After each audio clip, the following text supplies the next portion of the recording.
fired a shot into the ceiling, the sound echoing through the corridor. Everyone kneel.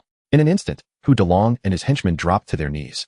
Hands over their heads, in perfect order. Chapter 59. Report. The robbers have driven off with our vehicle right before my eyes. A gunshot left everyone frozen in place. Hu Delong exclaimed, "What the hell? This is real. Were they not summoned by Ling Han? How do they have firearms?" He was rather arrogant just now, openly assaulting an officer. "I could very well execute you on the spot. Do you understand?" Wang Lang removed his leather shoe and swung it toward his face. "Ouch. Officer. Why are you stuffing that into my mouth?" "Ignorant fool." The police chief, Hu Delong, was taken aback. The thugs were perplexed. What is happening? Are we actually going to confront the police chief? Heavens. Police chief, it's all a misunderstanding. I merely came to collect rent. I am a good person. Hu Delong was nearly paralyzed with fear, his body trembling uncontrollably. Indeed, we are law-abiding citizens. One thug discreetly concealed a kitchen knife. That's right. I was once a young pioneer. The man subtly lifted his shirt, covering the dragon tattoo on his back. "Officer, your clothes appear dirty. Allow me to clean them for you." The fierce-looking brute released his grip on the police chief and smoothed the wrinkles of his shirt, revealing a sincere smile. The audience in the live stream erupted in laughter. The thug remarked, "Oh no, we're delivering results to the police chief." Hu Delong pleaded, "Do you believe I am a good person?" The laughter continued. A young pioneer with a dragon tattoo on his back? This is hilarious. Had gunfire not erupted, it is likely the police chief would have been overpowered. Wang Lang never envisioned a day when officers would be utilized as shields. Arrest these individuals and investigate for any criminal records. The rest of you, follow me into this room for a search. Yes, the police chief remarked. The tenant of this room has already fled. Otherwise, I wouldn't be here demanding payment. Fled? It couldn't be Han Li, could it? This familiar sensation is troubling. No way. Check the surveillance. Once they reviewed the footage, they discovered Han Li entering room 402. However, it was an elderly man with a cane who emerged. Wait. Wang Lang magnified the photograph. His heart stopped. Isn't this the old man who tried to swindle them before? This is bad. Quickly contact Lu Chong. They are in the car with the notorious criminal Han Li. Hey, strange. Why isn't the red light turned on yet? The police chief in the driver's seat squinted at the distant traffic light that remained illuminated. It had been quite some time. This is unusual. It's been several minutes. Could the traffic system be malfunctioning? I must get out and investigate. There is an elderly gentleman in a hurry to reach the hospital. All right. I'll handle it from here. The police chief glanced back at the elderly man reclining in the back seat. Just one old man. What could possibly go wrong? Lu Chong maneuvered past numerous vehicles, spending considerable time locating a frazzled traffic officer. "Comrade, what seems to be the issue?" The traffic officer, recognizing a colleague, replied frankly, "I'm not sure. Everything was functioning normally until suddenly the system was hacked, and now the traffic lights are malfunctioning. Traffic in this area is completely jammed, and we are quite anxious." This was dire. Lu Chong frowned. If that was the case, they would have to wait a long time. If they disregarded the red light, others would follow suit, creating utter chaos. What on earth? It's never been an issue before. Why has the system been hacked today? Who are they? The traffic officer found it hard to believe. Suddenly, a buzzing sound erupted. The walkie-talkie on Lu Chong's body crackled to life. "Hello? Chief, is there something amiss?" "Lu Chong. The elderly gentleman in your vehicle is actually Han Li. Repeat, he is Han Li. Hurry and apprehend him." "What?" Lu Chong was taken aback, his mind racing. The old man is Han Li? Wait, the sudden traffic paralysis at the hospital. Could it be the work of Han Li? Let us not forget. The file states he is an elite hacker. Is he deliberately luring me out? If that is the case, the comrade in the car is in grave danger.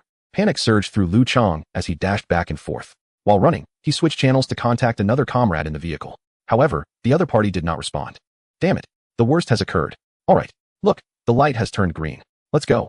I am in a rush to get home and cook. At this moment, the once red light, which had been steadfast, shifted back to green. The traffic systems at every intersection returned to normal, and vehicles surged forward. Lu Chong hurriedly leapt to the side of the street, narrowly avoiding a collision. Is it back to normal? Amidst the throng of cars, a police vehicle flashed its lights and came to a halt before a bewildered Lu Chong. Isn't that our car? The window rolled down, revealing Han Li, the elderly gentleman, wearing sunglasses and driving with one hand.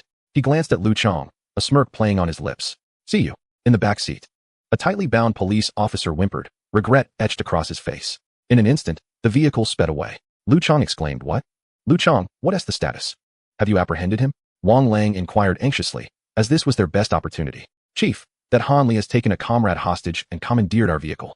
He just fled right before my eyes." "What nonsense are you spouting? He stole our police vehicle and drove away in front of you. Are you joking?" The audience in the live stream erupted in disbelief. "Wow, give it up for Mr. Han. He's incredible. Can you believe it? That old man just drove off with the police car in front of him. My God, this is giving me goosebumps. Good heavens, even Wu Song would kneel before him." Han Li proclaimed, "I weigh 100 pounds, and 99 pounds of that is courage." The police officer retorted, "Just an old man. What could possibly happen?" Mr. Han, I would bear your children. You are too dashing. Inside the car, Han Li whistled, aided by his phone, gliding through the streets without impediment. I say, young man. Could you refrain from shouting? Han Li suddenly drew a firearm, aiming it at the police officer. The officer responded, I am not afraid. This is simply from the heart. Ha ha, I might just die laughing today. There's no one left. I, Mr. Han, dare to speak boldly, and I will shoot. Han Li retorted. Is it a crime to show off?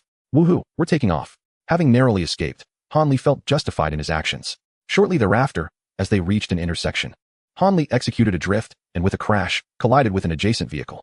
Han Li, how the hell do you drive? Cough cough, oh, it's an officer. Never mind then, just be more careful in the future. A man, cursing under his breath, opened the car door only to discover it was a police vehicle, and quietly shut it again. Han Li exited the car, retrieving a meticulously crafted mini-bomb from the trunk. He then approached the back seat. A mischievous grin plastered across his face as he fixed his gaze on the feeble officer. Young man, allow me to present you with a gift. Officer, please, don't come any closer. Goodness, a mini-bomb. Han Li is stealthily plotting something big. Here it comes. The moment of glory is upon us. Let us set a flag. The officer is bound to suffer yet again. Everyone awake. The real show is about to commence. Han Li mused. This time, how many shall I eliminate? Ding. His phone pinged, revealing that his location was being tracked. Do you require interception? No. Han Li revealed a playful smile. I await your arrival. Chapter 60. Come on, I wager the lives of an entire street against you. The location of the police vehicle was pinpointed. Excellent. Immediately dispatch all nearby patrol cars to encircle him. Han Li must not escape. Wang Lang barked orders to his subordinates. His unease intensifying. This Han Li once again. Could he be a decoy? Perhaps he has already swapped vehicles and left the city?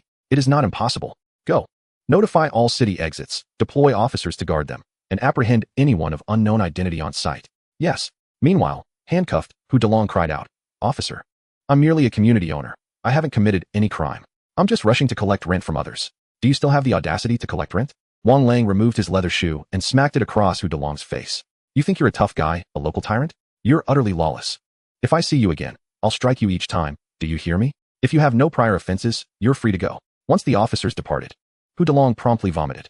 Damn, that officer's foot odor is no less than mine. On the other end, within the serious crimes unit established by Danyang, Wang Zhigua received a call from Wang Lang, grasping the sequence of events. His expression darkened. This is quite troublesome. I wonder if Wang Lang will manage to capture him. Pretending to be an elderly person to escape the community, then hijacking a police car. What a brilliant stratagem to slip away. Damn it. Han Li always seems to evade capture at the last moment. I truly wonder if he has some divine favor at home. His luck is simply remarkable. Wu Meng, unable to participate in the pursuit due to elimination, felt utterly frustrated. Luck? That is simply absolute skill. Sun Hai, a squad leader, scrutinized the dossier on Han Li. Time and again, he has eluded our officers. How could this possibly be mere luck? Humph, give me one more chance, and I shall ensure that Han Li is captured. Forget it, Wang. ISNT that Li Yi kid supposed to arrive? All the police departments had heard of it. This time, Director Jiang has specifically summoned a formidable figure from abroad to deal with Han Li, Li Yi. It can be said that he is the most formidable officer in the Danyang Police Department. To put things into perspective, the renowned officer Wang only ranks 5th. One can only imagine the prowess of Li Yi. As discussions with the production team are underway, it is anticipated that it will not take long. Wang Zhigua's words were laden with expectation, and the other officers shared in his excitement. Han Laozhai, your good days are numbered. The tension between the strongest young officer and the so-called unmatched criminal was exhilarating. Li Yi, meanwhile, Yan Qing, who had been eavesdropping, quietly stood up and hurried toward the ladies' room. What is the situation? Suddenly, the police car came to a halt. Report, the vehicle is located on Xinhua Street. Wang Lang was taken aback. What is Han Li thinking? At a time like this, instead of fleeing to the outskirts, he is heading toward the bustling commercial district? This poses a problem. Have all the exits been secured? Officer Wang called to reassure you. He has everything arranged. It's all thanks to the master. We must first rescue the officers. Wang Lang hastily made his way to the police car's location. Before long, they arrived at a vibrant intersection bustling with pedestrians. Wang Lang led the team toward the police car parked by the roadside. Upon arrival, they discovered the vehicle was empty. What? The officers exclaimed, realizing there was not a soul inside. Damn it, he wouldn't have taken the officers hostage, would he? Wang Lang felt a wave of anxiety. The tactics of criminals are often predictable. The presence or absence of hostages drastically alters the situation. In the eyes of many criminals, hostages are merely bargaining chips in negotiations with the police. Han Li is indeed capable of such an act. This makes matters increasingly complex. Quickly, dispatch teams to search. The adversary cannot have fled far with the officers. Yes, just as the other officers were about to spring into action, Wang Lang's phone rang. He momentarily froze, expecting it to be Officer Wang calling, only to find an unfamiliar number. He answered. Hello, who is this? Hello, Comrade Wang Lang, we meet again. The voice was identical to the one he had heard at the bathhouse. It was Hanli. How did you get my number? Hanli replied. I presume you're scouring the streets for me right now? Hanli, let me inform you that all exits have been secured by our officers. Your disguise will be of no use, and if you intend to take officers hostage, I advise you to abandon that thought. Once Hanli is cornered, capture is but a matter of time. However, Hanli chuckled. Who told you I have taken hostages? What? Wang Lang was perplexed. That's impossible. There's no one in the car. Oh, have you checked the trunk? The trunk. Wang Lang turned, realizing they had overlooked it in their haste. His heart raced. Hurry. Go check. There's a surprise waiting for you. You, open the trunk. An officer dashed to the back of the car and opened the trunk. Suddenly, the officer gasped. Chief, he's in here. A throng of people surged forward, their faces instantly transformed by shock. For within the trunk of a vehicle lay a police chief. Tightly bound and whimpering, a glimmering collar encircling his neck, from which 2 miniature bombs dangled ominously. The crowd gasped as they beheld the countdown illuminated on the devices. Everyone, stand back, Wang Lang exclaimed, his eyelids twitching in alarm as he urged the crowd to disperse. Another bomb, cursed be it. Hanli, what do you intend to do? It appeared he had received quite the gift. By the way, your outfit today is rather lacking, Wang Lang noted with dread. Hanli was lurking nearby, observing every movement of the police chief. The live broadcast erupted in chaos. How thrilling. Who could have anticipated that I, President Han, was the true hunter? The police chief muttered in frustration. If I were in charge, Han would have driven me mad by now. It was the first time he had witnessed a criminal so effortlessly toying with a police chief. What a spectacle, what a lesson, Zhang Xin exclaimed. My blood pressure is rising. Just as Wang Lang scanned the crowd, an elderly man stepped forward, basking in the sunlight with a radiant smile. He spoke into his phone. Why so serious? This scene made Wang Lang shiver at Han Li's blatant mockery. The audacity of this man to step forward was a flagrant affront to the police chief's dignity. Hanli, are you not afraid I might come over and apprehend you? Hanli replied, sure, I'll give you 10 seconds to choose. Will you come after me? Or will you defuse the bomb? It's a binary choice. It was only at that moment that Wang Lang grasped Han Li's true intent in coming to this commercial street. He was not acting irrationally. Rather, he was fully aware that if the bomb detonated, it would endanger countless civilians. This was a bustling commercial area, teeming with people. Han Li was using every citizen in front of him as leverage. Where was the room for choice? The viewers in the live stream were utterly astounded. Wow, this is unreal. Is President Han truly this ruthless? This isn't a choice, it's torture. What defines a ruthless criminal? This is it. Tell me, what comes first? And what follows? I kneel. My entire family kneels before President Han. This was a display of intellectual domination. Without further ado, Wang Lang made his choice. Han Li, you are truly insufferable. His face flushed with anger. Han Li smiled. Your insults are merely a testament to my recognition as a ruthless criminal. Thank you for the compliment. Until we meet again, Officer Wang. Wang Lang watched as Han Li vanished into the crowd. How many minutes remained until the bomb detonated? Only 9 minutes left. Chapter 61. This is a deadlock. There is no solution. 9 minutes? An extreme challenge, indeed. Hurry, summon the bomb disposal experts. Soon, the professionals, fully equipped and carrying a metal case filled with disarming tools, arrived. Upon learning that it was a bomb created by Han Li, the expert was nearly paralyzed by fear. It is worth noting that another colleague of his has been compelled to frequently consult a psychologist due to Han Li's actions. One must take this matter seriously. Expert, do you possess a means to separate this collar from the individual? Wang Lang inquired. The immediate priority is to rescue this young comrade. No, the mechanism of this collar is extremely intricate. Any misstep could detonate these 2 miniature bombs. The audience in the live stream expressed their dismay. Our General Han's bombs are becoming increasingly formidable. Han Li commanded. Increase the intensity for the police chief. The bomb disposal expert exclaimed, what? You dare to test us with such a device? The police chiefs were taken aback. Han Li was indeed ruthless. He seemed determined to eliminate this police chief. The restrained police chief wept bitterly. Within less than 20 minutes of the onset, despair set in. There are far too many citizens around. Evacuation will take at least 20 minutes. How can we manage that in time? How insidious. If civilians were to be caught in this, it would be classified as a severe terrorist attack based on real cases. What would become of the police chief's reputation? Expert, what is the status? Can you handle this? Wang Lang's anxiety escalated. The individual cannot move. Damn it. That old rogue Han Li took the car keys and punctured all 4 tires.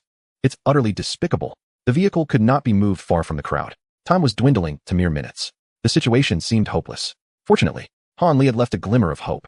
Look, these 2 wires connecting the mini-bomb. If we cut the correct one, the bomb might just deactivate. This is splendid. A 50% probability. There's a significant chance. Expert, I implore you. Wang Lang pulled out a cigarette and placed it in the expert's hand, his tone softening. If you can prevent the bomb from exploding, you will have accomplished a monumental feat. Upon my return, I shall surely commend you before Chief Jiang. The expert exclaimed.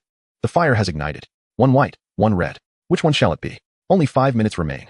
After careful analysis, the expert ultimately chose the green wire. Don't ask. It's part of the plan. Snip. The green wire was severed. Everyone held their breath, fixated on the mini-bomb. The countdown ceased. Success. Expert, you are a genius. Wang Lang enthusiastically offered the expert a cigarette. Come, don't be modest. We are all brothers here. Smoke to your heart's content. Thank you, the expert sighed in relief.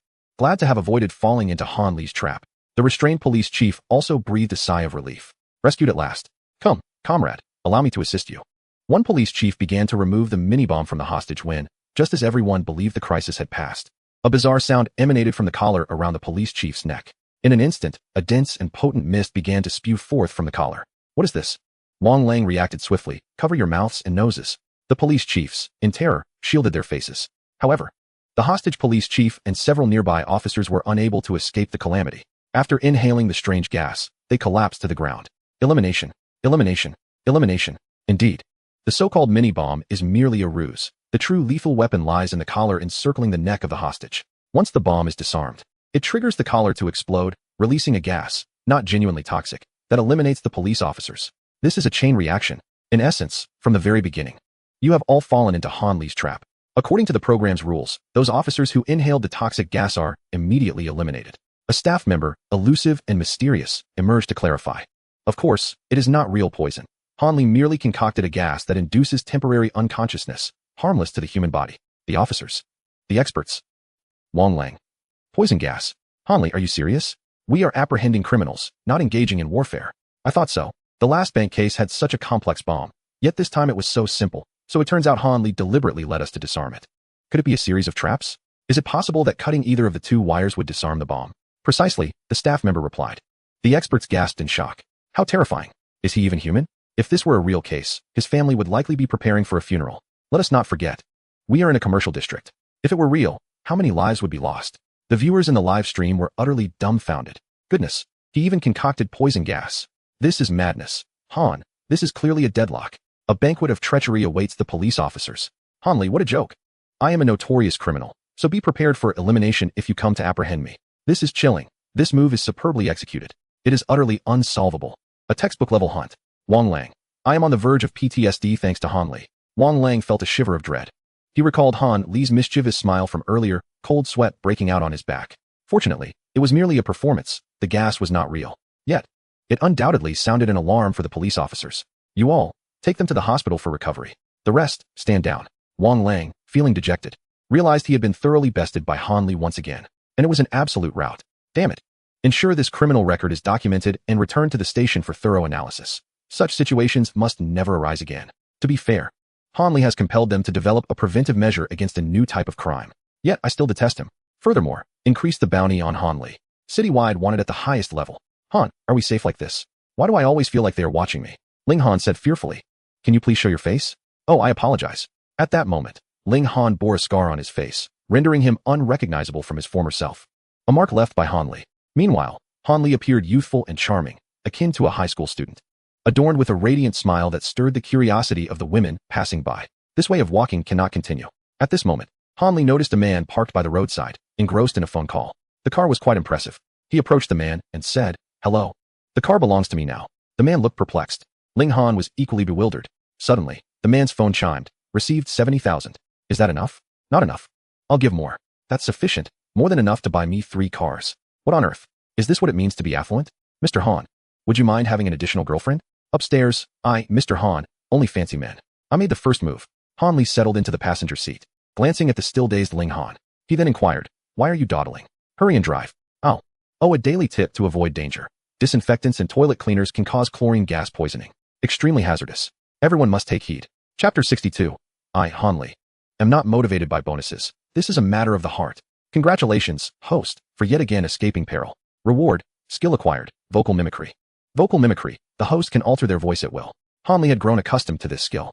It'll do. Ling Han, feeling bored, turned on the car radio. A gentle female voice soon emerged. Welcome to today's broadcast. Next, we have a segment for listeners. Oh, what? Wait, an urgent notice. A comrade named Wang Lang has instructed me to convey a message to a person named Han Li. Both Ling Han and Han Li were taken aback. Han Li, you're doomed. If you have the guts, don't flee to the outskirts. Moments later, the female host resumed her gentle tone. That is essentially the message. Ling Han. Han Li, the female host is quite dedicated. Also, who broke my defenses? Ling Han asked. What did your family say? Han Li, indifferent, was concerned about Ling Han's family. To his surprise, Ling Han firmly replied, my mother told me, once you have the money, focus on your work. It invigorated me. Well said. Your mother is right. You have a bright future ahead. One day, I, Han Li, will certainly pay a visit to your mother. However, Han Li added, but, Mr. Han, the entire city is checking IDs. What should we do? Indeed, what shall we do? Han Li pondered for a moment and then had an idea. He picked up his phone and hacked into various shopping mall websites, searching for any ongoing lottery events. He indeed found a recently concluded large lottery event at the Flan Mall, where there were quite a few attendees. Two gentlemen caught his attention, one named Guan Fengqin, a music teacher, and the other, Wu Wanchuan, a driver. Well then, who gave you such splendid names? Clearing his throat, Han Li's voice gradually morphed into that of a woman. Ling Han, what is that sound? You can change your voice? As Han Li's voice fully transformed into a sweet feminine tone, Ling Han was left astonished. Alarmed, Han Li dialed the number directly. Who is this? Hello, Mr. Wu Wanchuan. You participated in our lottery at the Flan Mall 2 days ago, correct? Oh yes. Congratulations. You have won the grand prize, a month-long vacation in Sanya. With all expenses covered by our company, Falan. Wu Wanchuan, in a state of disbelief, could hardly fathom that he had actually won. Is this real? Han Li, deftly operating his mobile device, sent the precomposed message and sweetly inquired, have you received the information? Yes, I'm leaving tomorrow, exclaimed Wu Wanchuan, his excitement palpable. This was his first encounter with such a lavish establishment. A whole month. However, he needed to register his ID for the flight, so he requested, please send over your ID information. Sure thing, sweetie. Wu Wanchuan's face beamed with joy. Her voice was truly delightful. Han Li received the ID details from the other party. Then, the music teacher struck gold once more, successfully executing his plan. Han Li now possessed 2 additional IDs. He intended to smuggle the 2 individuals abroad, disguising himself as each of them, thus evading scrutiny from the authorities. Ling Han, having listened intently to the entire exchange, was left in awe. Mr. Han, your method of deception has truly returned to its roots. Impressive. I merely facilitated their travel arrangements over there, temporarily borrowing their IDs. I'm even paying out of pocket. How can you call that fraud? The audience in the live stream erupted. Wow, he can mimic a female voice? I'm thrilled. I can't take it anymore. Hearing Mr. Han's female voice, I need to log off for a bit. Mr. Han, the tickets are genuine. And the money has been spent. How can you label me as fraudulent? I refrain from commenting. Mr. Han, could you please tone it down? Our scams have been thoroughly analyzed these days. No one is falling for it anymore. Please, go and deceive other competitors. Ha ha ha, how amusing. I, Mr. Han, am a walking textbook on crime prevention. This is precisely the effect I desire. Having dealt with the ID situation, Han Li noticed the day was drawing to a close. Let us find a hotel for the night. Thus, the two sought out a nearby budget hotel. The receptionist, sporting glasses and a polite demeanor, blushed slightly at the sight of the tall Han Li.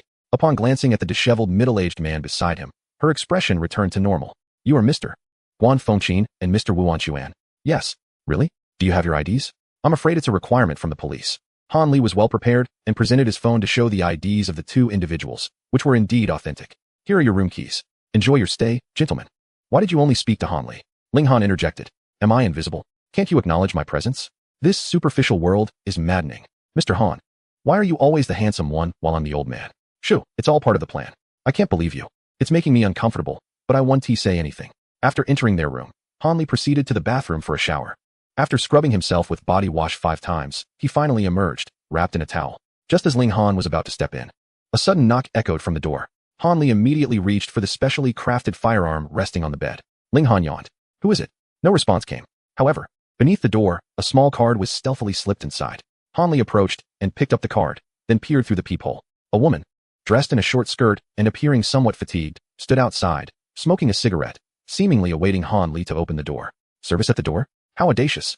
This is utterly outrageous. A gang is definitely involved. How dare they conduct such antics on my turf? Han Li muttered as he checked his phone to confirm whether capturing a criminal would yield a reward of 10,000. Ling Han remarked. I almost feel embarrassed to expose you. Viewers in the live stream exclaimed. Can we not have some dignity here? Goodness, is your modus operandi to catch your own kind?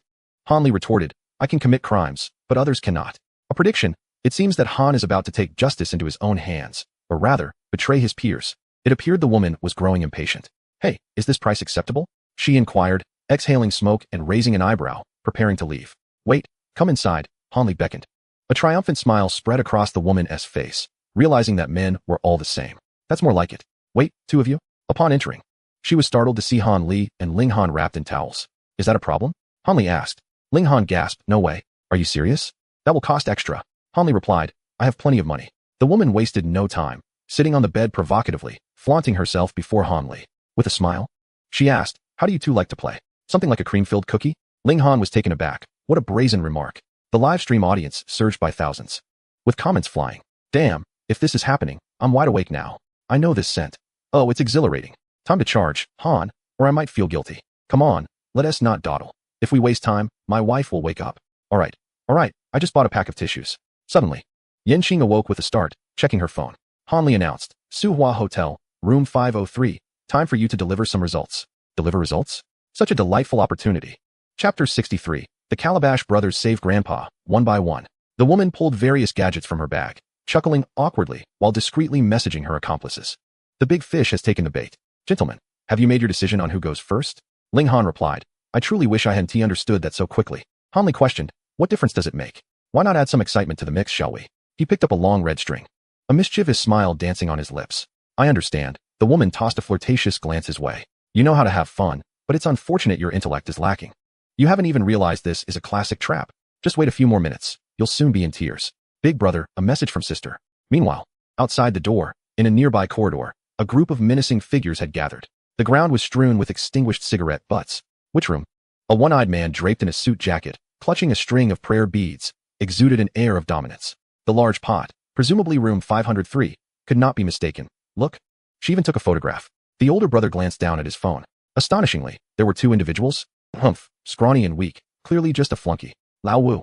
Take Lao Si to this room and resolve the matter. They have more than just this one task today. It's quite busy. Understood, leave it to me. I'll have it settled in 3 minutes. Lao Wu asserted confidently, as it was merely a matter of a few punches. Lao Wu and Lao Si strode purposefully forward. Guided by the image sent by their sister-in-law, they located room 503 and knocked on the door. Lao Si tapped lightly. Moments later, the door swung open. Pay attention. Lao Si, today I shall demonstrate what it means to be professional. Watch how I accomplish this in 3 minutes.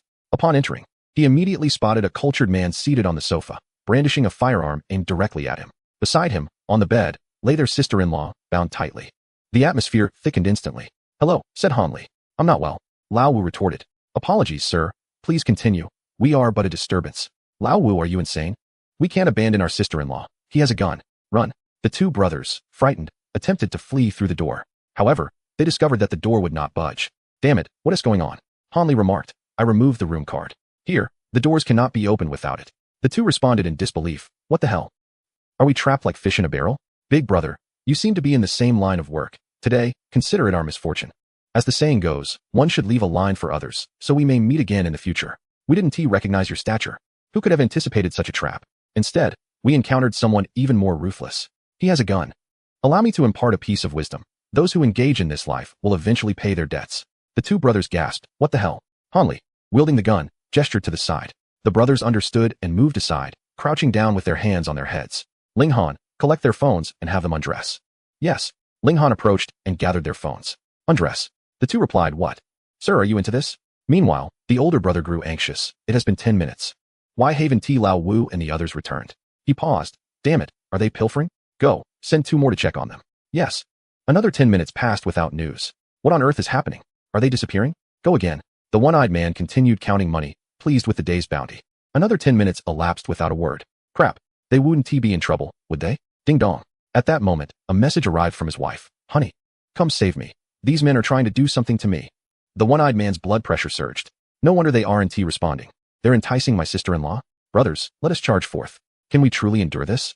I always knew that the fifth brother was constantly ogling the elder sister-in-law. A group of individuals rushed towards room 503. Hey, what are you doing? Step aside. Waiter, woe is me, you frighten me. Open the door. If not, I shall strike you. The waiter complied obediently. As the Cyclops entered, he was met with utter chaos. Clothes scattered everywhere, and on the bed. His wife was bound and convulsing. A few bare-chested underlings were squatting on the floor. Brother, you have arrived. That person was so arrogant moments ago. To hell with him. The Cyclops delivered a punch that left the underling dazed. I was collecting money for you, and they held a gun to my head without a word. Yet you come in here to strike me? You seduced the elder sister-in-law. Punish him. What? I did not. It was all a misunderstanding. Even now, it is still a misunderstanding? Inside the room, screams erupted, and the scene descended into chaos. However, they were unaware that outside the door, Han Li and Ling Han wore smiles on their faces. Mr. Han, you are truly wicked. Hush, if a man is not wicked, a woman will not love him. Saying this, Han Li withdrew the room card and locked the door. Click. The people inside were startled. What is that noise? Damn it, Brother, the door is locked. What? The room card has been taken. We cannot escape. Brother, you have been tricked. The Cyclops set down the underling and rushed to the door, pounding furiously, followed by a series of kicks. Open the door, let me out. This is bad. I can hear police sirens downstairs. The police are coming. What should we do? This is a trap. Everyone in the room was utterly panicked. What is happening? Have they been set up? The live stream exploded with excitement at this scene. Oh, defeating a trap with a trap, brilliant. Those who live by the sword shall perish by the sword. With a swift turn of the lock, a group of criminals was apprehended effortlessly. I, Han Li, am exceptional. Mr. Han, it won't end with just you capturing yourself, will it? Being wanted yet still capturing criminals. I am truly in tears. Han Li, with idle time on my hands, I might as well catch a few criminals and boost my rankings. Wang Zhigua, come, you take the role of captain, shall you? Before long, footsteps echoed from upstairs, and a group of officers, led by Yin Qing, approached room 503. Good evening, officers. Upon seeing Yin Qing, Han Li greeted her with a smile. Yin Qing ignored him and instructed the officers behind her. Arrest everyone inside. Not a single one shall escape. Yes. The officers swiped the room card, burst through the door, and raised their weapons in unison. The people inside? I have never seen so many guns in my life. Officer, he forced me. I am innocent. The fifth brother suddenly knelt. He held my parents hostage. I had no choice. The fourth brother cried out. Comrades, I am actually an undercover agent. I have been waiting for this day. The third brother saluted. The Cyclops. The officers. What the hell? One by one. Do you wish for purity? During the heist, each of you was undeniably elated. But now that trouble has arisen, you betray your brothers? And what kind of military salute is that with your palm facing upward? Are you jesting? By heavens, such treachery. I shall end you. Go on, in this world. Who speaks of loyalty? Indeed, the truth is that when calamity strikes, everyone seeks their own escape. The Cyclops and his band of brothers have turned on one another. The officers are at a loss. How has this peculiar bunch survived to this day? Outside, Yin Qing turned to Han Li, her voice cold. Come with me. Very well. The two made their way towards the restroom. Ling Han. What about me? Chapter 64. Hello, Peppa Pig. I am the Black Cat Constable. Han Li followed Yin Qing to a secluded corner, free from surveillance. The tension on her face finally eased. I do not understand.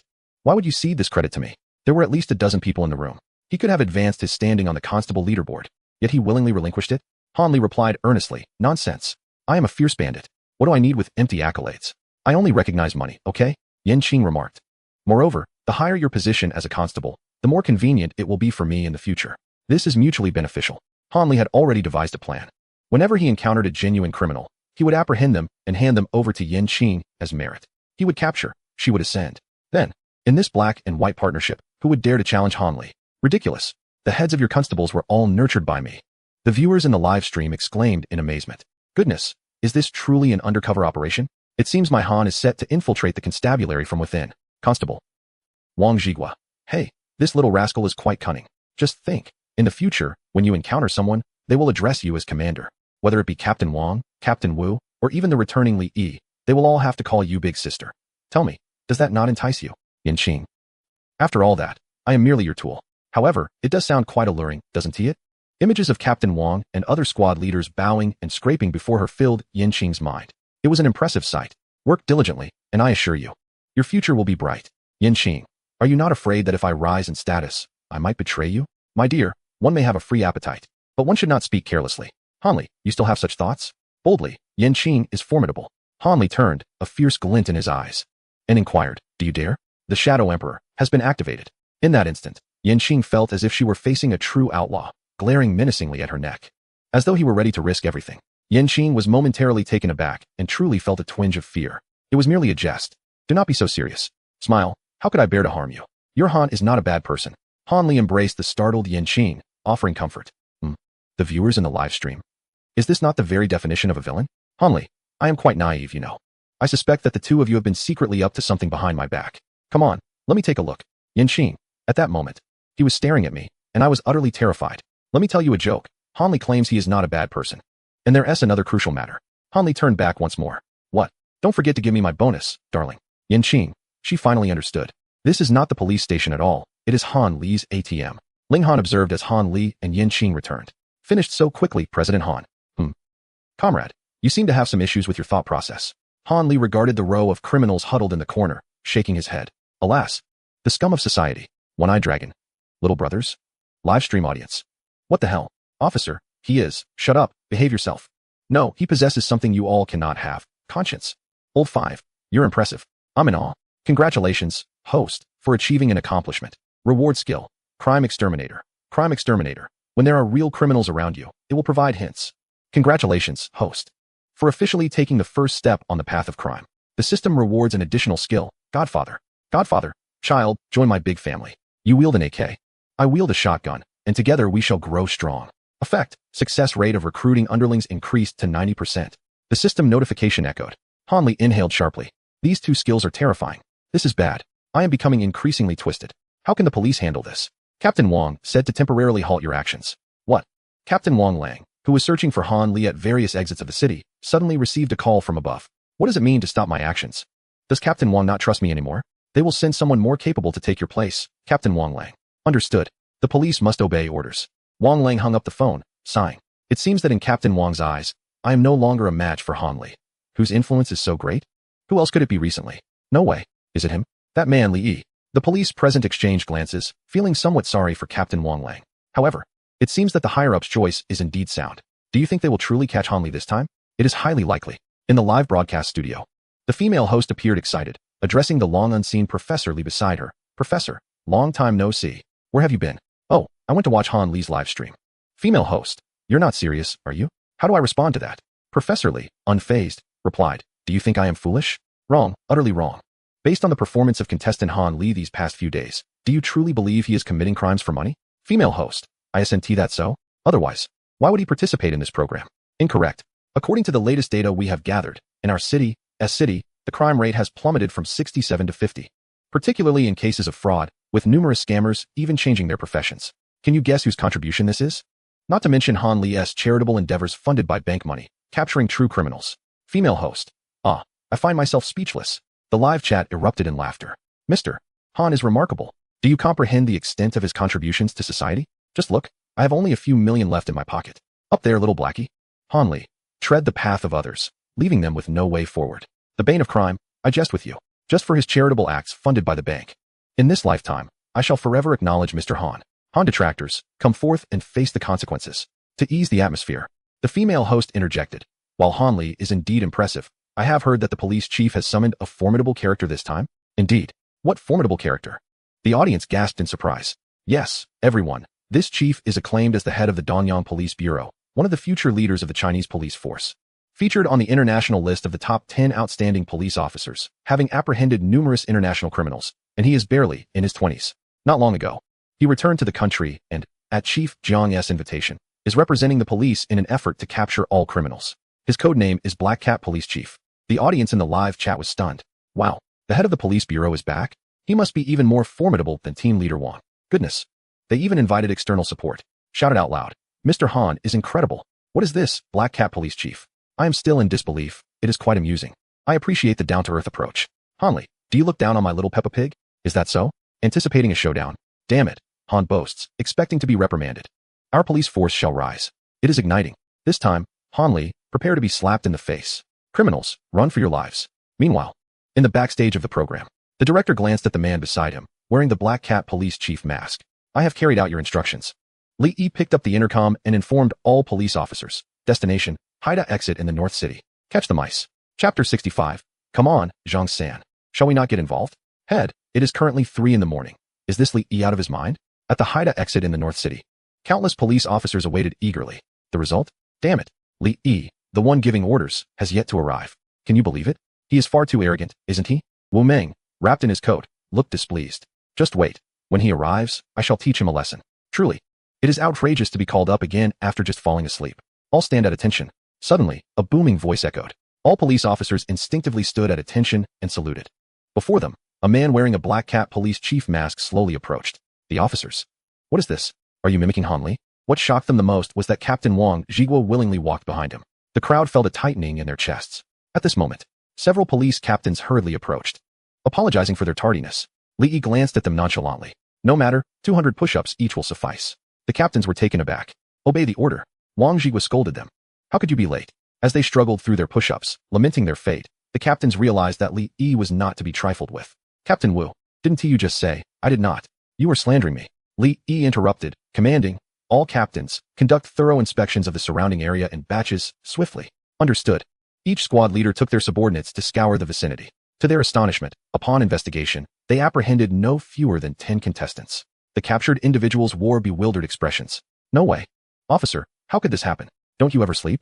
Wu Meng and others, who had been eliminated and thus could not partake in the capture, watched in disbelief as the 10 contestants were taken in. Mere minutes had passed. They glanced at Li Yi, who stood with unwavering stature, their eyes filled with awe. Isn't it curious how we managed to capture so many criminals so effortlessly? The captains nodded vigorously. Indeed, they had never witnessed such an easy apprehension of so many offenders. The explanation is simple. I reviewed several reports. Since the show's inception, under the intense pressure of the police, some contestants, unable to bear the strain, voluntarily surrendered. In other words, some contestants possess fragile psyches. I capitalized on this by allowing the production team to extensively publicize my achievements. A captain with an over 90% case-solving rate parachuting in. What do you think these contestants would do? To secure their prizes, they would undoubtedly seek to leave the city. Li Yi chuckled. Exactly, and what they did not expect was that we would take action today, right here, watching over them. The captains were astounded. Remarkable. This strategy appears straightforward but truly reflects a profound understanding of criminal psychology. I appreciate everyone's hard work this time. Upon our return, I shall treat you all to a late-night feast. Meeting adjourned. Cheers erupted among the police officers, chanting Li Yi's name. Wang Zhiguo marveled, first a slap, then a red date, simultaneously showcasing his commendable abilities. In a matter of moments, he had garnered their respect. Young man, you are quite remarkable. Not far away, in a small grove, 2 men crouched atop a mound of earth. One held binoculars, surveying the police below. It's a trap. How insidious these people are. Damn it. Let me go up and take them out. Zhang San exclaimed, shaking the AK in his hand. Calm down. We need to think about what to do next.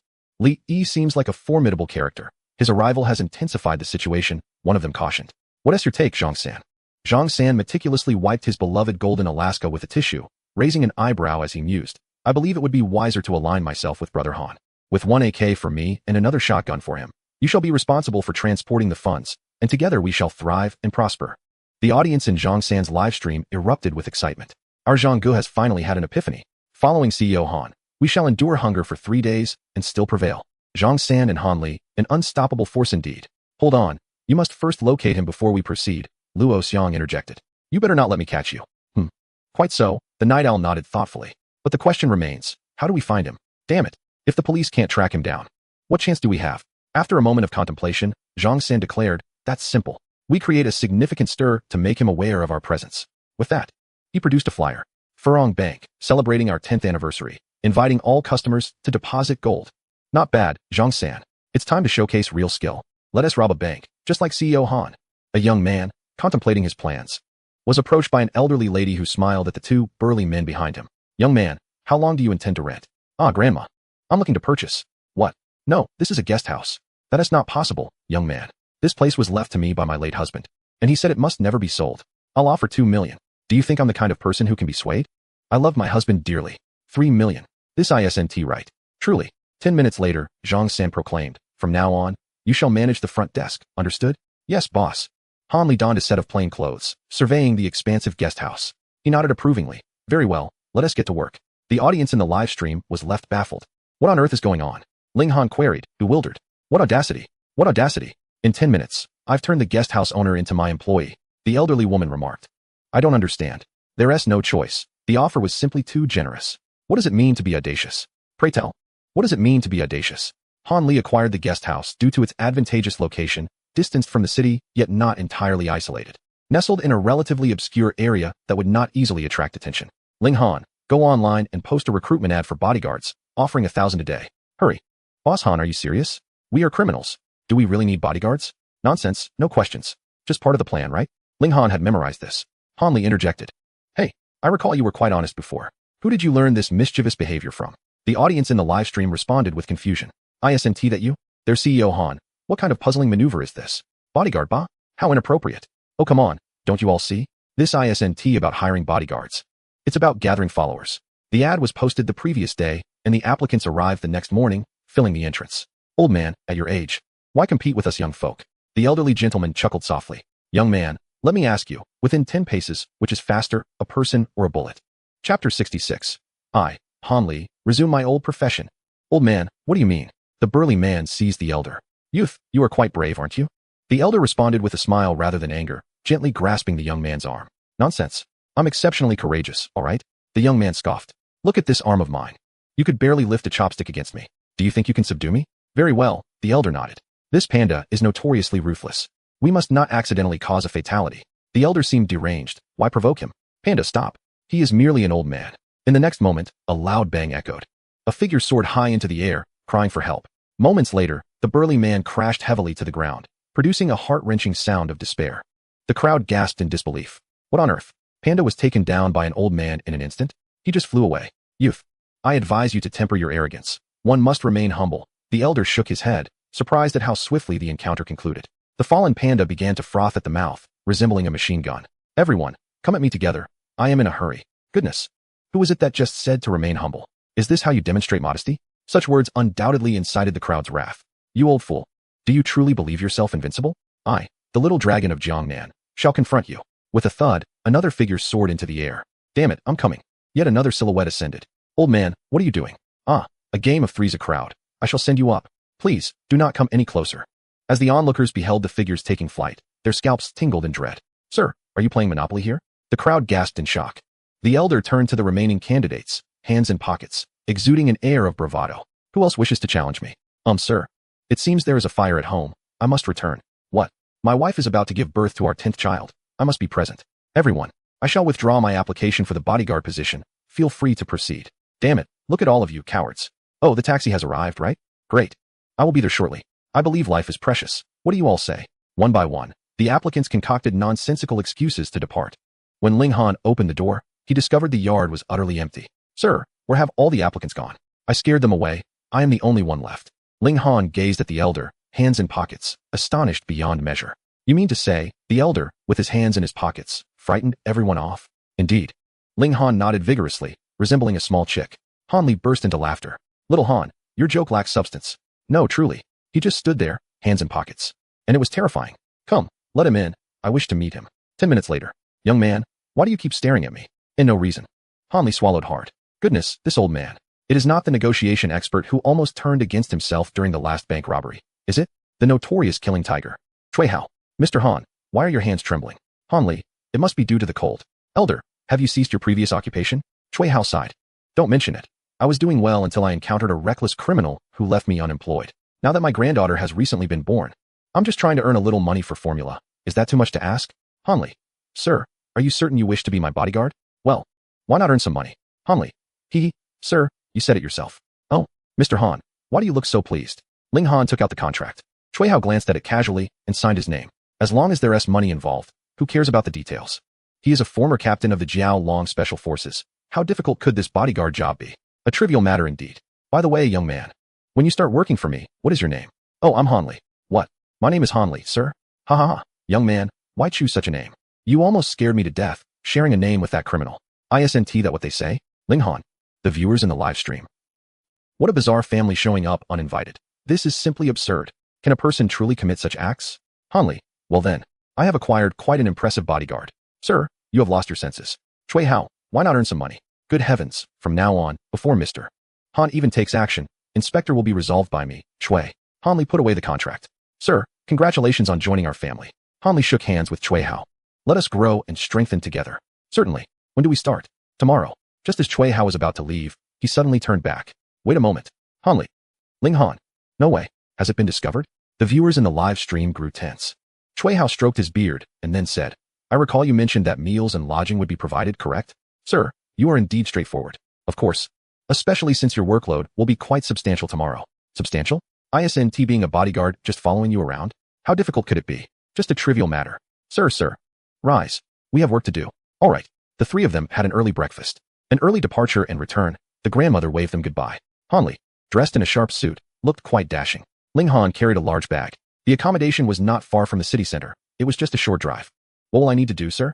Relax. We are nearing the workplace, Han Li whispered. Not long after. The vehicle slowly came to a stop in front of a bank. During the journey, they deliberately avoided the surveillance cameras, even removing the license plates in advance. They were indeed meticulous. Furong Bank. At the bank entrance, many customers exited, having just deposited their gold bars. Is this the place? Indeed, it is. Han Li gazed at the flyer in his hand. It was time to resume his former profession. This time, he would be even more formidable than before. A smile graced his lips as he glanced at Ling Han. Indeed, Ling Han retrieved a package, extracting clothing and the indispensable mask. This was their essence. A mask? Cui Hao inquired, perplexed. What kind of bodyguard wears a mask? Then, upon spotting a familiar Peppa Pig mask, he exclaimed, "This mask looks so familiar, right?" Han Li chuckled. Donning it in front of the elderly man, Cui Hao suddenly realized something was amiss. With a click, Han Li, clad in a suit and wearing the Peppa Pig mask, disengaged the safety of a specialized firearm. He glanced at his watch. "In 3 minutes, we will rob the Fulong Bank." "Over, yes, sir." Wearing a Mickey Mouse mask, Ling Han handed an Ultraman mask to the old man beside him. "Brother, join us in this endeavor." Cui Hao was taken aback, staring at the Ultraman mask in his hands. "What the heck? My dear lord, this mindset is explosive." Chapter 67. Before the police arrived, the robbers had already packed up and left. "I want to get out of the car." Thinking of running after getting in the car? Dream on. "Young man, you deceived me. What kind of bodyguard is this? Which bodyguard accompanies a bank robbery?" Han Li shrugged. "Sir, protecting me from the police doesn't that count as being a bodyguard? You'll drive me to madness." The old man exclaimed. "How could I, the esteemed captain of the Dragon Special Forces, conspire with you rascals? Who are you to make me wear such things?" A staff member approached, fitting Cui Hao with a miniature camera. "Esteemed contestant, please remain calm. You have enrolled in the program, and we need to equip you with a camera." Cui Hao doubted his hearing, unable to believe it. "When did I sign up for a program?" "Sir, you seem to have a poor memory. We previously signed a contract." Han Li reminded him. Indeed, that contract, while appearing to be a bodyguard agreement, was, upon closer inspection, actually a contract for participating in the criminal roleplay program. The revelation jolted the old man into realization. "You impudent wretch. How dare you? I shall strangle you. Wait. Soon, I demand 40% of the proceeds. We must not harm any civilians. If you violate these terms, I swear, even if I perish, I will take you down with me." Cui Hao waved his fist, as large as a sandbag. "All right," Han Li replied. The staff member remarked, "Indeed, there is nothing in this world that money cannot resolve. If there is, it is merely a matter of insufficient payment." Nevertheless, they were merely acting. In principle, there would be no casualties. "Sir, here, this is the bag for the hostages." The small and transparent Ling Han finally spoke up. "A bag? How extravagant." Cui Hao waved his hand. "No need, I have my own." "Oh, then." Han Li and Ling Han watched as Cui Hao produced a urea bag. "WTF? Sir, rest assured, choosing Fulong Bank was your wisest decision. Manager Wang, I trust you. Rest assured, I assure you, in this city, the most secure establishment is undoubtedly our Fulong Bank. To ensure this, we have employed over a dozen retired Special Forces personnel and equipped ourselves with the finest security systems. Recently, that notorious criminal Han Li has gained quite a reputation. Should he dare to approach, I would ensure his downfall. Do you believe it?" "I do not." Manager Wang turned around and exclaimed, "Who said that?" Suddenly, a specially designed firearm was pressed against his forehead. "Greetings, I am Han Li. I am here to rob you, understand?" A man clad in a suit, adorned with a Peppa Pig mask, grinned slyly. Manager Wang and the guests were stunned. "Is this the so-called safest bank?" The suit. The familiar mask. "You are the notorious Han Li." "Impossible. There are several retired soldiers stationed at the entrance." Wang protested. "How could he possibly enter?" Han Li pointed towards the entrance. "You mean them?" At the door, several burly men lay on the ground, frothing at the mouth. Cui Hao was busily packing them into a bag of urea. "Brother, could you show us some mercy? Today marks the 10th anniversary of our bank. Perhaps you could rob another establishment instead?" Han Li retorted. "Are you instructing me on how to conduct my business?" Bang, bang, bang. Han Li, armed with the customized submachine gun he had previously stolen, fired several shots into the ceiling, his voice booming. "This is a robbery. Everyone, get down." The crowd gasped, instinctively crouching to the ground in fear. "Please, that is Han Li, the Peppa Pig bandit. He can easily execute hostages. From this moment onward, you all have unwittingly become part of a gold heist, serving as hostages. Anyone who dares to cause trouble shall suffer the consequences. Mickey, bind everyone." "Yes, sir." At a nearby counter, an employee hastily pressed the bank's emergency alarm button. "What is that noise?" Han Li inquired. Meanwhile, at the Donyang Major Crimes Unit, reports flooded in. "There is a bank robbery." "What?" Everyone was taken aback. Who has the audacity? Upon realizing, oh, it's Han Li. This is serious. The officers swiftly prepared for the ensuing chaos, each bracing for the worst. Those unaware might have thought they were heading into a death trap. Viewers in the live stream were ablaze with excitement. Is our brother Han going insane? Has he become addicted to robbing banks? This is a blatant provocation. The grand spectacle was unfolding. Another performance? Han, the leader, addressed Li Yi, right? "Come, let us duel." The officers grimaced. Damn it, the haunting memories are resurfacing. "What are you all doing?" Li Yi demanded. "Silence." With that commanding shout, the officers regained their composure. "Teams, prepare to deploy and encircle Fulong Bank. Ensure no civilian approaches. I require a map of Fulong Bank, understood?" Li Yi remained unfazed, proceeding with calculated precision. "Need any assistance?" Wang Zhiguo approached and inquired. Li Yi simply shook his head. "You could never capture Han Li before, and you certainly won't now. Your words are sharp. Han Li, allow me to witness your true worth." Beneath the mask of the Black Cat captain, Li Yi revealed a gleeful smile. "Mr. Han, everything is secured. At that moment, in the Grand Hall, the hostages complied without resistance. They had no choice. The production team had offered too much. Ultraman, guard the entrance. Ling Han, keep an eye on the hostages. I shall proceed to the vault. Han Li grasped Manager Wang and made his way towards the bank's vault. Upon opening it, the depths of the bank revealed an abundance of shimmering gold, piled high, captivating the eye like a host of ethereal maidens, shedding their garments and bestowing a tender smile upon you. You, start packing. Manager Wang exclaimed in disbelief. No way. Brother, even the black slaves would weep. Free too. All right, go. Humph. Wait until the inspector arrives. You'll be in for it. The live audience erupted in excitement. The notorious criminal had officially returned. Now this is more like it. Damn, the previous scams were utterly dull. There's nothing quite as thrilling as robbing a bank. How much gold must that be? We're rich. Manager Wang hastened his packing. Don't ask. The answer is the gun pressed against your head. All right, stop. Manager Wang was perplexed. Isn't this just one bag? Are you satisfied already? Damn, I looked down on you. Then, Han Li dragged the bag of gold back to the hall. Under the incredulous gaze of the hostages, he swaggered out of the bank, laden with gold bars. It had only been a few minutes, and the inspector hadn't even arrived. Brother, are you actually here to rob us? Ling Han replied, don't ask, it's part of the plan. The viewers in the live stream were baffled. What? Only a few minutes have passed? Mr. Han, a man shouldn't be so quick. What? You're just leaving? Did you come to the bank for a bathroom break? Are you kidding me? You're just leaving me behind. Can you believe it?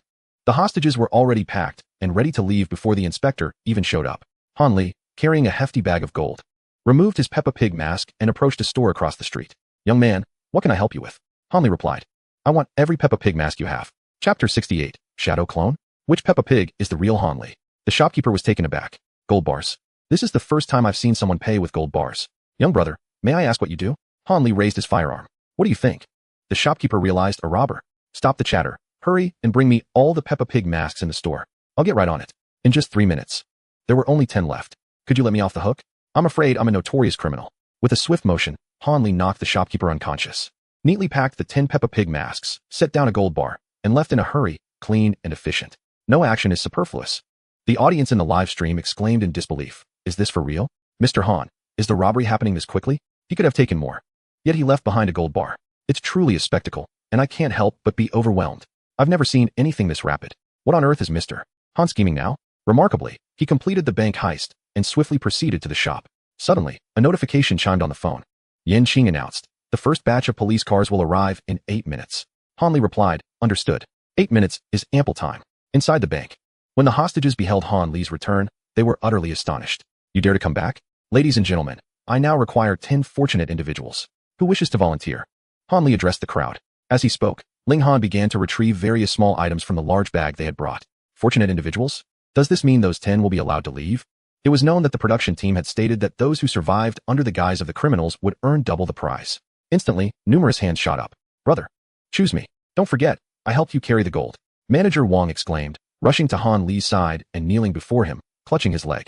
The crowd gasped. Is this for real? Even the robber can be so obsequious? You truly embody the spirit of a manager. Manager Wang felt elated, never expecting not only to escape, but also to gain the production team's double prize, an impressive sum of money. Subsequently, Ling Han approached and affixed a small glowing device to him. Manager Wang questioned, what is this? Why do I hear a beeping sound? No worries, it's just a bomb. What? A bomb? Is this a joke? Brother, do you perhaps misunderstand the term fortunate individual? This hardly seems lucky. Manager Wang nearly choked on his words. Han Li remarked, we still need 9 more. The crowd collectively gasped. So he is selecting a suicide squad here? Who would dare raise their hands now? The audience in the live stream erupted at this scene. Mr. Han, a man of few words yet fierce in action. A wholesale of human bombs has emerged. Manager Wang, this is the result of your flattery. No one will compete for your spot, rest assured. The spectacle was indeed grand. Observing the lack of volunteers, Han Li, unfazed, leaned closer to Manager Wang and whispered, if it becomes known that your bank disregards customers in times of danger, who would dare deposit their money there in the future? Conversely, if your bank's employees demonstrate self-sacrifice for the sake of the customers, not only will you solidify their loyalty, but you will also create a wave of publicity portraying your bank as noble and selfless. Why not embrace this opportunity? Manager Wang was momentarily stunned. You make a compelling point. After all, this is merely a performance. They won't truly meet their end. However, this program is immensely popular, and many people will undoubtedly tune in. If we can accomplish this without offending our esteemed clients, we shall simultaneously establish a splendid image for Furong Bank. What a masterstroke. When the results arrive, the boss will surely be pleased. It's exhilarating. I declare, if I do not descend into hell, who will? Let me assure you, at Furong Bank, we have consistently regarded our clients as our lifeblood, prioritizing their safety above all. even at the cost of our own. Manager Wang suddenly stood up, speaking with righteous fervor. Bank employee? That is utter nonsense. This is ridiculous. I can't hold back my laughter. Bank employee, go ahead, act all high and mighty. You think you're so great. Han Li, I've got it under control. Just one word from me, and the manager would willingly become a human bomb. Quite impressive. Thus, of the 10 human bombs, 9 would be reluctant, while 1 would wear a grin. Once I press the button, if you are within 200 meters of me, the bombs on you will detonate instantly, and you will be no more, understand? Mickey, please put the masks on them. Yes. Ling Han placed the Peppa Pig masks, which Han Li had procured, onto each of the 10 individuals. If one did not look closely, the distinction between the real and the fake would be imperceptible. Remember, the longer you stay alive, the more money you will earn. This is the rule of the game. In the next moment, beep. Han Li initiated the timer. In 10 minutes, I will press the button. What the hell? Is this really starting? Run. Get out of my way. I want to live longer. The longer the hostages survive, the more money the production team will provide them. Furthermore, who can ascertain the authenticity of the bombs? Each of the 10 individuals carried a peculiar bag, hurriedly exiting the bank to find 10 taxis waiting for them. All prearranged by Han Li. A vehicle. Watching the 10 would-be human bombs board their respective taxis and head in different directions, Chui Hao shook his head. TSK. The youth are truly cunning. Unlike us elders, who simply act and get it done. The viewers in the live broadcast began to analyze the situation. I see now. Han Li is employing a technique akin to shadow clones. In simpler terms, he is creating a diversion, allowing these 10 individuals to impersonate him and distract the police. Brilliant. No wonder Han Li was in such a hurry. He had meticulously timed everything. Police officer, what is this? Fake Peppa Pig? Once the officer's attention is diverted, Han Li and his accomplices will have more time to transport the gold bars. Just when all the viewers in the live stream assumed that Han Li would be moving the gold bars out, they were utterly astonished to see him and the other 2 simply get into a car and leave the bank without touching a single gold bar. They just walked away, leaving the hostages in shock. They just left? Live stream viewers. What the heck? A direct escape? Damn it. Gold bars. I haven't even boarded yet. Not only were the live stream viewers bewildered, but even the remaining hostages were left utterly confused by Han Li's actions. Did I misinterpret the situation? Is he here to rob the bank? Unbelievable. Can a bank robbery unfold so swiftly? Hurry, call the chief and inform him that Peppa Pig has escaped. Tie him up. How are we supposed to strike? Kick my phone over here. Right there, yes. The woman, resembling a worm, crawled towards the phone. She extended her tongue, engaging in some maneuvers, stirring the men into a fervor, exclaiming her professionalism. At that moment, numerous police cars arrived. Quickly, while the robber is transferring the gold bars. Let us encircle them. Wang Lang was in a state of frantic urgency. Just then, a taxi burst forth in front of the police cars. Inside, a man wearing a Peppa Pig mask clutched a bag. The chief gazed at him, and he returned the stare, as if time had frozen for a few seconds. 2 groups narrowly missed each other, fleeting past. The chiefs. Wang Lang. Wait, could that have been Han Li? Xiaobai, don't run. Report, emergency situation. I have spotted Han Li heading east. What are you saying, Captain Wang Lang? Han Li just passed right in front of me. He clearly went north. What on earth? Did you all see Han Li too? He even waved at me. Report, I have spotted Peppa Pig. It must be Han Li. Report. 2 of my brothers and I were hit by an SUV. Initial assessment indicates it was contestant Zhang San, the major crimes unit. With a flurry of reports from squad leaders, left Wang Zhigua utterly bewildered. What is happening? Why are there so many Han Lis suddenly appearing? Can he clone himself? Li Yi, what on earth does this Han Li intend to do? Chapter 69. Surely, no one would rob a bank and get their hands dirty themselves. Suddenly, a police car approached. Unit 032, proceed immediately to Furong Bank and assess the situation. Acknowledged. At that moment, the red lights flashed, and the police car gradually halted. I heard that there are 10 Peppa Pigs. Which one could possibly be Han Li? I hope I don't encounter him. Otherwise, I shall apprehend him directly. As the 2 conversed, a young man approached them, coming to the front of the car. He looked around, and then plopped down, clutching his legs, crying out, "Ah, my leg is broken. Damn it, compensation." The chief? Goodness. This is akin to a pig climbing a tree, utterly absurd. You brat. How dare you? Report, we have discovered a lunatic. Quickly contact the nearest hospital. Get out and teach him a lesson. The 2 chiefs, after years in the field, had never encountered such a brazen individual. Even if he was attempting to scam, he could at least put on an act. Just as the 2 chiefs were distracted by Han Li, an old man wearing an Ultraman mask stealthily crept up behind them, making not a sound. He struck them both on the back of their heads with 2 hefty blows. Bang bang. The 2 chiefs collapsed, unconscious. Following this, Ling Han rushed over with 2 bags of urea, swiftly placing the 2 police officers inside the bags. The 3 individuals then stowed them in the trunk. Han Li and Ling Han donned their police uniforms and took their seats in the police vehicle, while Chui Hao drove a truck behind them alone. Han Li skillfully started the engine, picked up the radio, and altered his voice to report. Unit 023 reporting, situation resolved. We are now en route to Fuyong Bank. Over. Received, Unit 023. Over. The audience in the live stream reacted with confusion. One staged an accident, another knocked out, and one packed them away. Their roles were distinctly defined, with not a single superfluous movement. Truly a textbook example of a police car hijacking. Even the robbers were astonished at their professionalism. It turned out that Director Han had come here to guard the vehicle. This collaboration was inscrutable. Did they secretly practice behind our backs? Cui Hao remarked. I'm feeling it now. The plan was audacious. Feign a shot at the police officer, then masquerade as them to return to the bank and abscond with the gold. Truly remarkable. In the Major Crimes Unit, Li Yi studied a large map, having already identified 10 vehicles suspected to belong to Han Li. The first batch of police cars had been diverted from their course. Something was amiss. It appeared as though Han Li was buying time. Dread crept in. Which one was the real Han Li? The first group of officers was in pursuit. Report. Significant lead. The hostages inside the bank received a call stating that Han Li has fled. Everyone was taken aback. This meant that among those 10 Peppa Pig vehicles, one was genuine. This fellow was indeed cunning. Immediately request support from headquarters. Each police officer must intercept these 10 vehicles. None could be allowed to escape. At that moment, Li Yi, who had been silent, slowly spoke up. Don't you find Han Li rather peculiar? I sense he has grander ambitions. How could he leave the bank without taking anything? There must be a trick. The officers exchanged puzzled glances. Based on previous cases, Han Li had a penchant for manipulating our habitual thought patterns, leading us into his rhythm and gaining firm control. Li Yi's gaze was icy, and he asserted, what appears to be 10 Peppa Pig vehicles is, in fact, a distraction. Their true target remains Fuyong Bank. Everyone, the plan remains unchanged. Continue to surround Fuyong Bank. Wang Zhigua interjected, no, the pressing matter is to resolve those 10 Peppa Pig vehicles. If one of them is indeed Han Li, we would have let him slip away. Instantly, uncertainty filled the room. With Wang Zhigua and Li Yi at an impasse, one a respected captain, the other a capable newcomer. Whose counsel should they heed? How about we split into 2 teams? Li Yi proposed. All right, I will intercept those 10 Peppa Pig vehicles while you surround Fuyong Bank. Wang Zhigua deemed this the only viable option. Action. Li Yi led his team towards Fuyong Bank, while Wang Zhigua pursued the 10 Peppa Pig vehicles.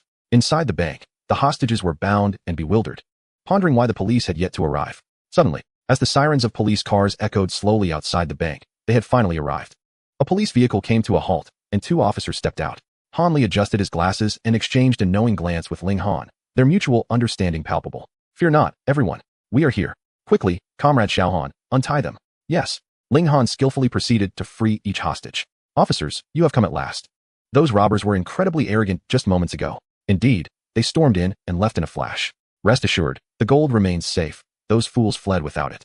Han Li raised an eyebrow. Is that so? We are currently in pursuit of the robbers. To prevent any loss of gold, we plan to relocate it to a more secure location. We ask for your cooperation. With an air of authority befitting a seasoned officer, he exuded a palpable sense of justice. Fear not, officers, I will lead you to the vault. This way, please. I will assist. So will I. The crowd believed them, eager for a chance to appear on television. Stand here, secure it, then pass it down. Rotate as needed, understood? Han Li meticulously organized the 20 or so hostages, forming a line reminiscent of an assembly line, ultimately loading the gold into the large truck at the entrance. Yes, officer. How are you so adept at this? One asked. Oh, we practice simulations regularly. The group exchanged puzzled looks. Do officers really simulate gold transport? You wouldn't understand. This is about knowing oneself and the enemy to ensure victory. Though I may not comprehend, I am deeply impressed. Exactly. Why would an officer wish us harm? Cough, cough. Everyone, this is live-streamed, you know. It will be on television. Han Li remarked casually. The crowd was invigorated, their spirits soaring as they enthusiastically assisted in transporting the gold. Look, Daddy is doing good deeds. One child exclaimed. Mom, I'm on TV. Hee. Good deeds should remain anonymous. I shall call myself Ma Nyobi, with the help of numerous hostages. All the gold was loaded into the truck in just over 10 minutes. Had the 3 robbers attempted it alone, it would have taken them an entire day. Throughout the process, Han Li merely stood by, offering encouragement. Keep it up, you're doing great. The hostages worked even harder. Viewers of the live stream were moved to tears by the spectacle. The robbers had done nothing while the hostages assisted in transporting the gold. Where's the justice in this? One commented. Simply remarkable. Kill me. Let's cheer for President Han. Robbery. Does one truly need to get their hands dirty? Kneeling, a bystander exclaimed. President Han, I wish to follow in your footsteps. The hostages were equally perplexed. Outside, Cui Hao watched in astonishment as tons of gold were loaded into the truck. How much is all this worth? Let us go, sir. President Han has promised to handle everything. The truck departed first. Han Li entered the bank's surveillance room and began to obliterate all traces of their presence. Unbeknownst to him, outside, Captain Li Yi led a team of genuine police officers to the bank's entrance. They discovered an abandoned police vehicle. Captain, one officer exclaimed. We found 2 of our men in the trunk, bound and gagged. What? The captain was taken aback. So, someone has taken our officers hostage and is impersonating them? Li Yi recalled the files he had reviewed earlier. Han Li indeed had a history of impersonating officers. His suspicion was correct. Those 10 little Peppa Pigs were merely bait, diverting their police force, while the real Han Li returned to the bank to abscond with the gold. If he were to impersonate an officer again, he would raise no suspicion among the public. A twofold strategy. A smirk graced his lips. Ladies and gentlemen, we've caught a big fish. Everyone, lay in ambush. Let us trap him like a turtle in a jar.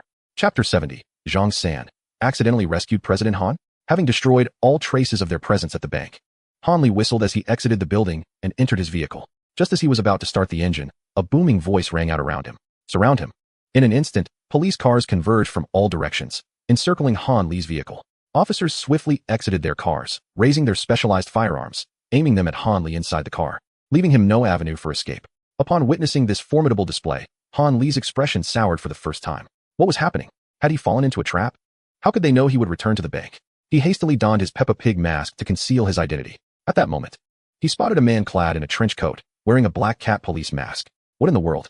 I am Peppa Pig, and you are the black cat officer. Is this a case of magic combating magic? Han Li, come out. An officer called, turning to Li Yi beside him.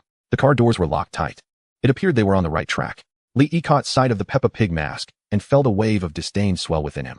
Han Li, your scheme is quite clever, but alas, it won't work on me. You old thief. We've got you now. Ha ha ha. The net of heaven has tightened. And today is your day. The officers laughed wickedly, reveling in their long-awaited capture. Meanwhile, the viewers in the live stream were in a frenzy. Oh no. President Han has been discovered. Help. This is suffocating. It's simply deadly. What can we do? Ha ha. Han Li, you've finally been caught. Li Yi taunted. Is this all you've got? Just this? Han Li cursed under his breath, realizing he had underestimated them. The officers were truly formidable. Li Yi approached the driver's side and tapped on the window, waving at Han Li within. Hello, Han Li. Han Li replied. There are police everywhere outside. What should I do? I'm waiting online. It's urgent. Get me out of here. Right away. Several officers, brimming with excitement, produced tools to pry open the door. As Han Li observed the developing situation, he remained calm and retrieved a bundle of connected explosives from his bag. The officers were momentarily stunned. What was he planning to do? Li Yi's brow furrowed. Han Li bound a bundle of explosives around himself, then picked up the detonator and waved it at the police officers outside the vehicle, pressing the button. Beep beep. The officers exclaimed in disbelief, self-detonation. Faced with the realistic explosives, no one dared to take a gamble. Do not panic. He wouldn't dare to go through with it. Li Yi stepped forward, refusing to believe Han Li would sacrifice himself. Yet, he was a madman. Everyone disperse. Li Yi thought it was a sensible decision and urged the crowd to move away. It was all right. As long as they could corner Han Li here, they would surely capture him. If necessary, they could simply have a sniper take him out from above. Inside the vehicle, Han Li felt a headache coming on. This situation was untenable. Suddenly, the police broadcast crackled to life. Emergency. Zhang San has intruded. Everyone take note. He is heading towards the bank. Zhang San.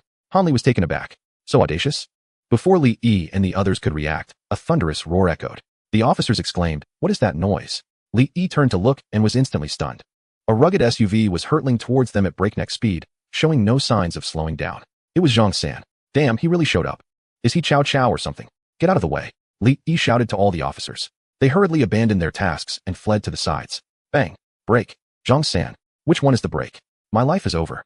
The frenzied SUV swerved erratically and crashed headlong into the large pillar at the bank entrance, producing a deafening sound. The vehicle was rendered inoperable, its tires blown off. Damn it, Zhang San, how do you drive? I mistook the gas pedal for the brake. But it seems we've arrived at the bank, right? What is the point of talking? Let us just go for a big score. Bang. Zhang San kicked the car door open, AK in hand, standing triumphantly as he shouted. With a thunderous roar, I make my grand entrance. Everyone get down. It's a robbery. As the smoke cleared, a group of police officers stared in stunned silence at Zhang San. How dare you, brother? Zhang San, equally astonished, wondered why there were so many officers. Weren't they all supposed to be chasing Han Li? What is going on? Holy crap, all these officers. Run. Night Owl peeked out, but quickly withdrew. Run? I refuse to flee. I'll just face it head on. Zhang San raised his AK and unleashed a barrage of fire at the officers, forcing them into temporary immobility. Today, I, Zhang San, shall challenge the law. The viewers in the live stream erupted with excitement. This is too dramatic. Zhang San, this is a monumental moment. What a perplexing situation this is. How utterly amusing. An unexpected arrival of an unpredictable character. Han Li exclaimed, this cannot be Zhang San. He is my father. A moment of divine intervention, indeed. The legendary Zhang. Astonishingly I, Zhang San, shall confront him directly. How audacious. Li Yi remarked, there is something I ought to say, but I hesitate. Seizing the opportunity, Han Li felt as though heaven had bestowed upon him a great fortune, affirming his status as the chosen one. He hastily departed in a police car, determined not to let him escape. Li Yi disregarded Zhang San's frenzied gunfire, executing a roll and swiftly boarding another police vehicle, closely pursuing. The police chief cautioned, "Li, are you out of your mind? You nearly fell victim to Zhang San's reckless antics." Yet, all Li could focus on was Han Li. He fled, and he chased. Wang Zhigua lit a cigarette, then another. "Officer, I am being coerced." Manager Wang lamented, tears streaming down his face. "Enough already. You've splattered your snot on my shoes." Wiping his tears, Manager Wang inquired, "Is this live streaming?" "Yes. May I promote something? Do you believe I will execute you?" "What's in the bag?" "Sir, it's paper money for the deceased." "You scoundrel, Han Li. How distasteful." Other team leaders pursuing called in, only to discover that it wasn't Han Li but mere bank employees in disguise. Wang Zhigua felt a phrase surfacing in his mind. "You were unable to catch him before, and you won't now either." Li Yi retorted, "You wretched crow." It was indeed a clever ruse. Fortunately, Li Yi saw through Han Li's scheme. Otherwise, he would have been unwittingly outsmarted. Everyone return and support Li Yi. From now on, follow his lead in all operations. If previously, Wang Zhigua held some authority, at this moment, he had entirely entrusted command to Li Yi. Clearly, Li Yi is our police chief's beacon of hope. At a certain fruit center, employees were engrossed in a crime drama, their spirits ignited with fervor. When will I get my chance to be a hero? Suddenly, the door was kicked open, and a man in a suit adorned with Peppa Pig entered. Locking the door behind him, addressing the bewildered employees and customers, he barked, "What are you staring at?" He fired several shots. "Everyone get down." Within moments, silence enveloped the room as Han Li took control of the hostages. Glancing outside, he noted that Li Yi was relentless in his pursuit, refusing to be shaken off. Left with no choice, Han Li decided to enter the mobile phone center to devise a plan. Outside, Li Yi stood calling for backup. "Armed criminal Han Li is currently at a certain fruit mobile center. I require immediate assistance." Received en route. The situation had veered from its original course. Fortunately, he had prepared a contingency plan. He set down his backpack, which contained a plethora of items. The audience in the live stream grew tense, eagerly awaiting the unfolding drama. Previously, it was always General Han who wielded overwhelming power, but this time he finally encountered a formidable adversary. Han Li muttered, "Damn it, this is a high-stakes game. How exhilarating. I almost met my end." "Hang in there, General Han." While Han Li was tinkering with the bomb, one of the hostages noticed that his ropes were not tightly bound. The captors remained oblivious to his realization. Was this not a divine opportunity bestowed upon him? A trending topic emerged. A man single-handedly subdues a fierce robber. Remarkable. He swallowed hard and stood up, quietly grasping a wooden stool, inching closer to Han Li's back. "It's now or never. If I succeed, my family will be proud. If I fail, I'm done for." The others looked on in confusion as the employee raised the stool and swung it towards Han Li's back. Chapter 71. Capturing the robber? "No. Let's execute him on the spot." Han Li, through the mirror, spotted the employee brandishing the stool. 80. The employee struck down, though not with much force. Aiming directly at Han Li's back, Han Li rolled to the side, narrowly evading the blow. "Damn it. After years of martial arts training, how can I endure this?" Without waiting for the young man to react, Han Li swiftly maneuvered behind him and executed a deadly scissor kick. The struggle lasted mere seconds. "Brother, I was wrong." The employee whimpered, cradling his head as he knelt on the ground. Suddenly, the cacophony of police sirens erupted outside, with numerous patrol cars surrounding the premises. The situation was dire. Han Li exhaled slowly, maintaining his composure. "It's time to showcase true skill. Since the police want to play, let us engage them fully. Young man, you're up." Han Li unexpectedly flashed a sinister grin at the employee. "What?" Bang! With the sound of a gunshot. The employee was hit in the forehead by a paintball. "What the hell?" Yet, Han Li did not halt. Next came shots to the heart, abdomen, limbs. The hostages trembled in fear, witnessing what appeared to be a grotesque display of violence. The audience in the live stream was left dumbfounded. Goodness, he's desecrating a corpse. The familiar scent of chaos returned. What truly defined a ruthless criminal? This was sheer brutality. Outside, Li Yi was strategizing with the arriving police chief when suddenly the main door swung open. The officers jumped in surprise as a man, drenched in paint, staggered out. After a few steps, he collapsed to the ground. The police chief exclaimed, "Quickly, rescue the hostages." As the chief approached the fallen man, his pupils constricted in horror. The hostage had already succumbed, covered in paint and riddled with wounds. Their eyelids twitched in disbelief. Should we still attempt to save him? It's not as if he is truly dead. He can be sent to the hospital. Wang Lang's expression darkened. Realizing this was likely Han Li's intent, to exert pressure on the police, creating a sense of intimidation. How ruthless this Han Li is, Li Yi thought, his gaze sharpening. However, it was regrettable that he would not fall into Han Li's rhythm. What about the armed squad?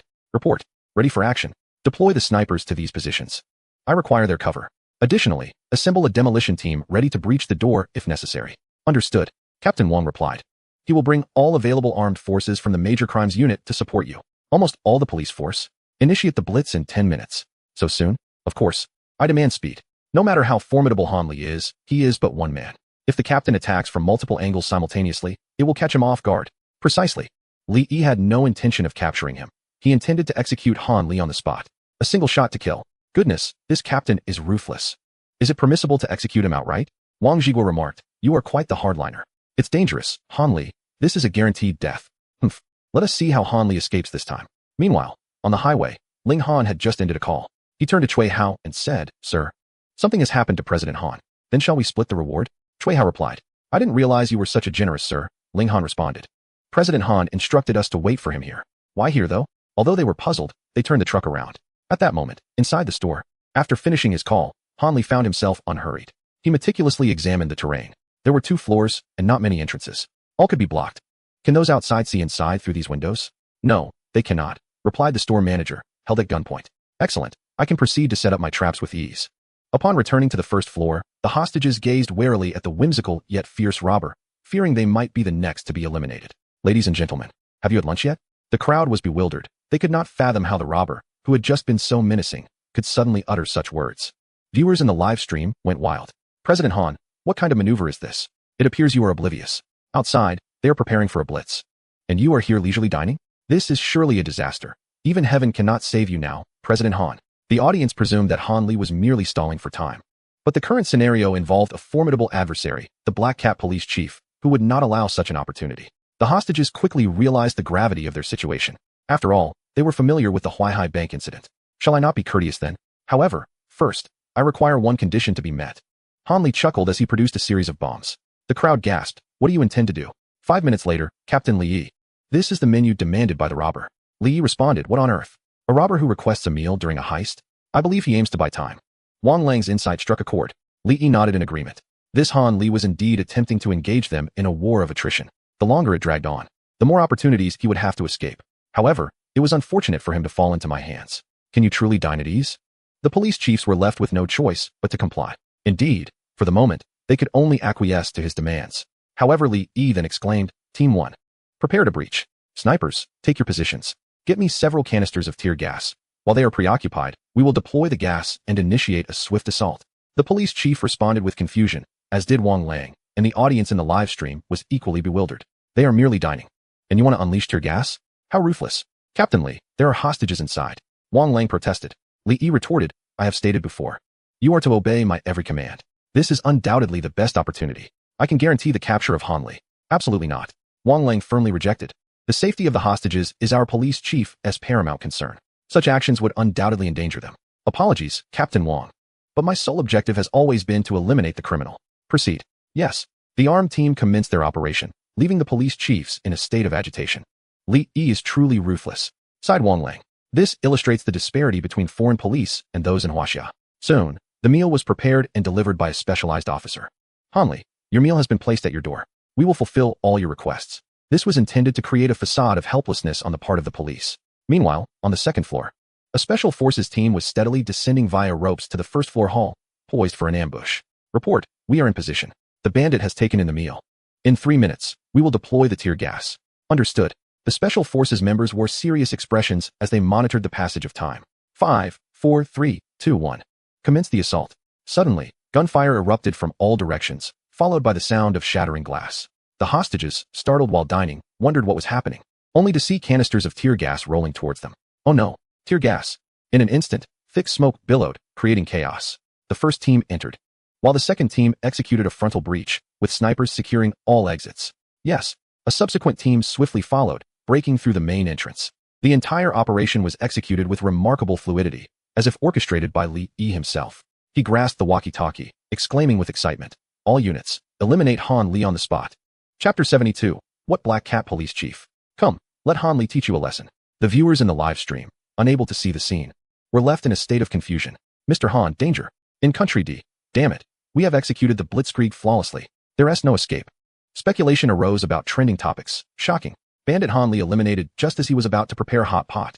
This Black Cat police chief is merciless. Not even the hostages are spared. Han Li exclaimed, what the hell? I was just eating. Inside the mobile center, the first batch of special forces burst through the window. Report, we have entered. Before them lay thick clouds of smoke. Fortunately, they had donned equipment in advance, ensuring visibility. Conversely, The bandit must now be in a state of panic and confusion. The bandit has yet to encounter our Tiger Special Forces. One Special Forces member scoffed disdainfully. Had they sent them last time, it would have been resolved long ago. As they walked, suddenly, a sharp sound echoed. Something seemed to have brushed against his foot. Lowering his gaze, he discovered a red wire. What's wrong, number one? Why aren't you moving? What are you dawdling for? The Special Forces member behind him questioned. Puzzled. Just as he turned his head, a loud thud resonated. A round object landed at number one's feet. It was a grenade. This is bad. Boom. The grenade detonated, sending the Special Forces member flying, his body splattered with paintballs. Number one is eliminated. Watch your step. Han Li has set a trap. The others exclaimed in confusion. What the hell? Is this a castle defense game?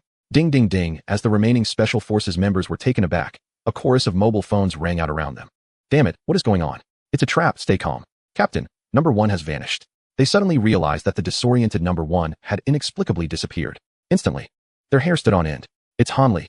Before they could react, a series of gunshots rang out from various directions, consecutively eliminating several Special Forces members. Why are bullets coming from all directions? Can Han Li's bullets curve? At the same time, at the entrance, the demolition team blew open the barricaded door. We're in. Beep beep. The bomb stuck to the doorframe emitted an ominous red light. The demolition team gasped in shock. What the hell? It's a proximity bomb. A tremendous explosion followed. Paintballs bursting forth. The police officers outside were about to celebrate when they saw the demolition team emerging from the store, covered in paint. We made it out. Li Yi was bewildered. Even pigs wouldn't die this quickly. Then, a barrage of gunfire erupted from within the store. The police officers sensed trouble. Quick, everyone inside. Suppressing fire. Li Yi reacted instantly, knowing that a fierce battle was occurring inside, and Han Li was making a final stand. Yes. At that moment, the supporting officers arrived. Wang Zhiguo was utterly bewildered. What happened? As the officers prepared to storm in from various entrances, an astonishing scene unfolded before them. At the destroyed entrance, a familiar figure in a suit emerged, wearing the Special Forces gas mask. It was Han Li. The viewers in the live stream erupted. Han, has he been eliminated? It must be, otherwise how could he walk out on his own? I didn't see any pain on him. They cursed. Is it really ending like this? He just walked out? The police officers were left in disbelief. What kind of operation is this? Sniper, take the shot. Li Yi's expression turned frantic. Han Li seemed to have resigned himself to fate, becoming a live target. I'll fulfill your wish. Wait, don't shoot. Wang Lang intervened, halting Li Yi. At this moment, Han Li's emergence was undeniably tantamount to suicide. He could not be so foolish, for where there is such malevolence, there must be a hidden agenda. Han Li surveyed the throng of police officers surrounding him, yet not a trace of fear flickered across his visage. How glaring the sun is today. It was only then that the officers noticed the trembling hostages, clad in gas masks, being compelled to step forward, their bodies bound with explosives. Numerous wires snaked from the bombs, converging at the center, the trigger affixed to Han Li's chest. As Han Li fully revealed himself within the officer's line of sight, he stood at the epicenter, surrounded by the connected hostages, thoroughly shielded. From above, the scene resembled that of a spider ensnaring its prey. Ladies and gentlemen of the police force, behold my latest creation, he declared. In simple terms, I have intertwined the lives of these hostages with my own. Should I be struck down, the device will be triggered, and the bombs upon these innocents will detonate instantaneously. The officers were taken aback by this revelation. Could it be that eliminating Han Li was now an impossibility? How could there be so many explosives? What on earth had he been involved in previously? I suspect Han Li was once a terrorist. Cease fire. Li Yi sighed, suspecting that the individuals inside had likely been eliminated. The sniper, observing the robber who was a certain target, was incredulous as Han Li waved at them, but found himself unable to pull the trigger. What kind of predicament is this? It was utterly exasperating. The viewers in the live stream erupted in excitement. Holy smokes, a conjoined twin. If one dies, they all die. Han Li is ruthless. Oh, what audacity. Such finesse, exclaimed the sniper. Damn it, my defenses are down. Han Li retorted. Did you truly believe I was merely biding my time? How laughable. I merely lured you in. What a spectacle it was. The annihilation of the Special Forces. This brazen bandit had returned. Emperor Qin Shi Huang circling the pillar. What a victory.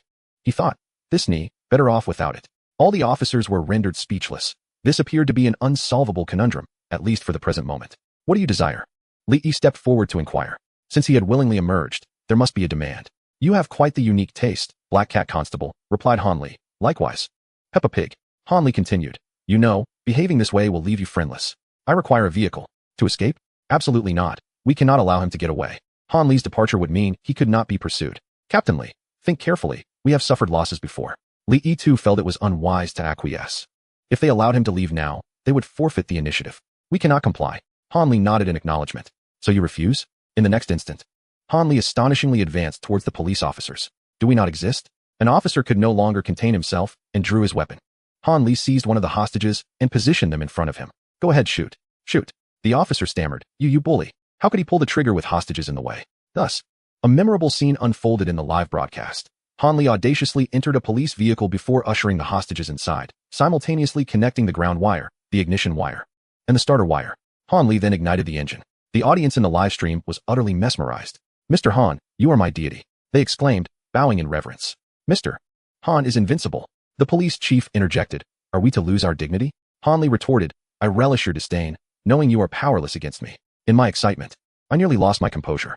After Mr. Han, there will be no more cop and robber films. Such brilliance indeed. Just as the police chief was about to leave in frustration, the vehicle unexpectedly reversed, retreating to the position of Li Yi.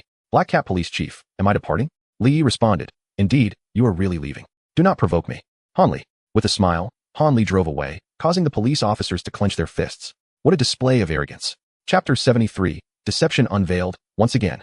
In the midst of his escape, Han Li suddenly halted the vehicle. The hostages were taken aback. What is happening? We're waiting for the green light. They exclaimed. Are you serious? One hostage questioned. At such a moment, Mr. Han is still adhering to traffic regulations. This is utterly absurd. Another remarked. No. My brother Han is simply composed. He is not at all worried about the police catching up. Traffic Police Chief, I thank you. Luo Xiong, classmates. Is showing off a crime? Which law prohibits it? While everyone assumed Han Li was merely posturing, unbeknownst to them, he intentionally slowed down. Otherwise, if he sped off and arrived at his destination before Ling Han and the others, it would be disastrous. Beep, beep. Detection indicates you are being tracked. Intercept? A synthetic voice from his phone resonated. Intercept? Let them come. You're impressive, you're aloof, you're extraordinary. Han Li glanced in the rearview mirror and spotted the pursuing police car. Quite swift, Black Cat Police Chief, he mused. Observing the fugitive ahead waiting for the green light, the young police chief was bewildered. Are you seriously waiting at a traffic light? Never had he witnessed such audacity. Captain Li, are we truly powerless against him? He asked, exasperated, glancing at the quietly seated Captain Li. Lowering his head, Li Yi scribbled furiously, his mind racing. A smirk slowly crept across his face. Notify all officers to set up roadblocks in advance, then force him to stop. Dispatch negotiators to divert his attention and wait for the opportune moment for the sniper to fire tranquilizer darts. Brilliant. This is feasible. The young officer's spirit ignited. Moreover, prepare additional strategies, such as having a few vehicles collide with Han Li's police car. If we cannot eliminate him, let us incapacitate him. Officers in police cars received orders from Captain Li and began to disperse. Remember, maintain a safe distance, do not act recklessly, or the robber may detonate the explosives on board. Li Yi reiterated. He did not wish for hostages to perish under his command before the robber was apprehended. Understood. Numerous police cars quietly maneuvered into different positions, encircling Han Li's vehicle while striving to remain inconspicuous. Han Li continued to drive at a steady pace, yet his keen senses detected the police cars trailing behind him, increasingly in number. This predicament was untenable. You, come here, hold the steering wheel. Han Li abruptly seized a hostage, instructing him to place both hands on the wheel. The hostage, panic-stricken, gripped the steering wheel tightly, nearly causing the vehicle to overturn. With his hands freed, Han Li swiftly retrieved a backpack, extracting a multitude of small objects, tiny nails. This should suffice, he declared, leaning halfway out of the window to scatter the nails along the road, puncturing the tires of the pursuing vehicles. Instantly, several cars skidded to a halt, their tires deflated, leading to a cascade of collisions as the rear vehicles crashed into those ahead. Damn it, this is the latest Rolls-Royce. What a loss. One irate driver cursed as he exited his vehicle, only to be met with a barrage of flashing police lights, prompting him to retreat to his car in frustration, obstructing the subsequent vehicles, including the relentless police cars. Li, police captains. Driver, damn it, I just bought this car. The viewers in the live stream erupted in excitement at the unfolding scene. Woohoo, we're taking off, exclaimed one. Hostage, I nearly had a heart attack. This maneuver is outrageous. Han is about to soar. Each nail punctured the tires with precision. Incredible. Now, the Black Cat Police Chief was ensnared, eliciting laughter. Han Li withdrew into the car, regaining control of the steering wheel as he glanced at the gasping hostage beside him. Little brother, why are your pants wet? What do you think? Damn it, you nearly got me killed. I'm only 16. Are you making a minor drive? Just as Han Li believed he had evaded the police pursuit, the sound of a helicopter echoed overhead. Peering into the rearview mirror, he gasped. A helicopter? Are they serious? Above, a helicopter hovered, closely tracking the police cars below. Inside, Li Yi observed the scene, reveling in the surprise of deploying a helicopter. Stay on him. Report, Team Li. Wei successfully flanked him from both sides. Excellent. Let us see how Han Li escapes this time.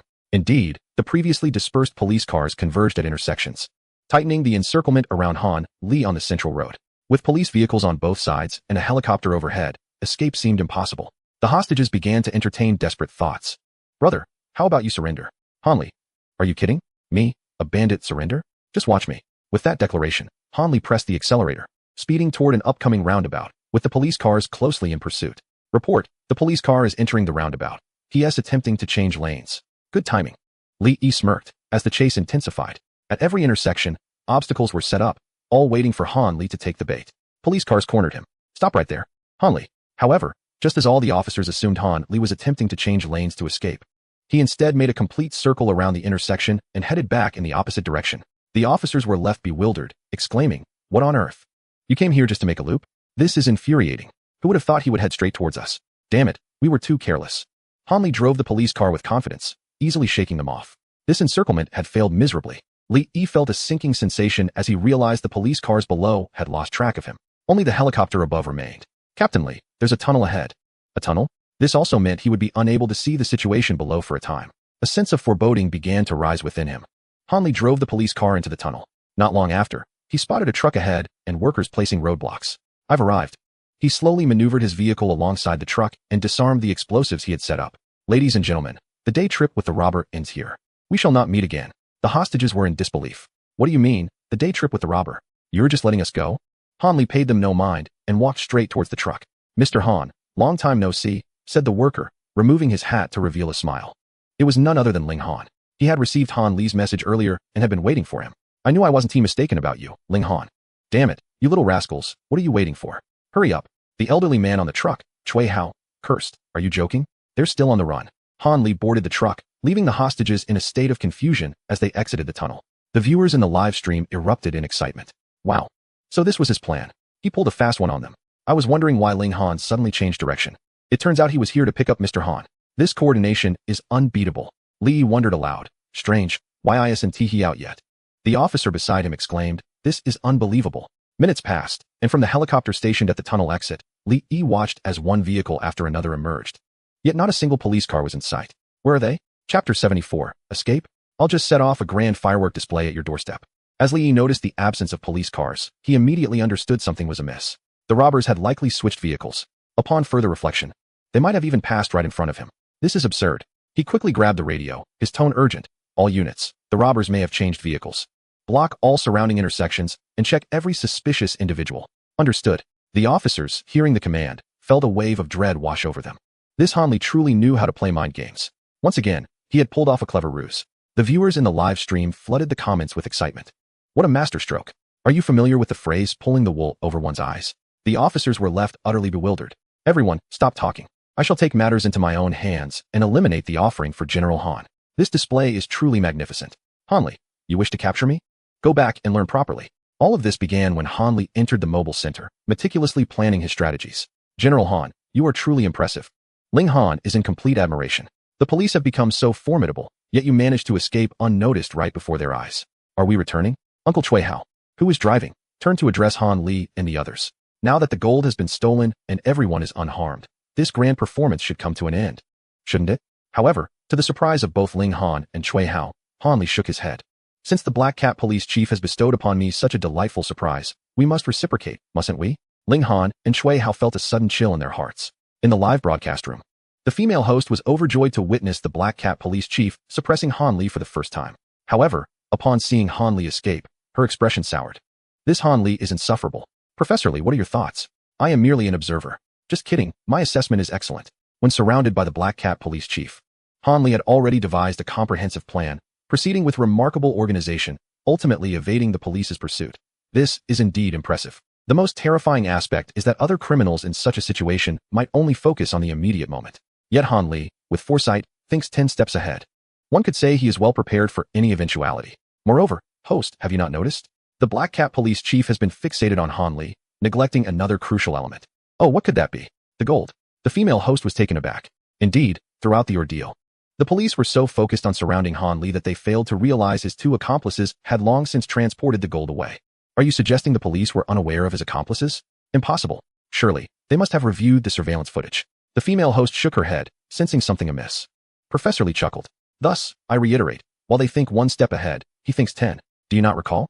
Even before the arrival of the Black Cat Police Chief, Han Li had destroyed all surveillance footage. This implies that the police would be utterly incapable of tracing any evidence regarding their whereabouts. Naturally, they remain oblivious to the fact that the gold within the bank has already vanished.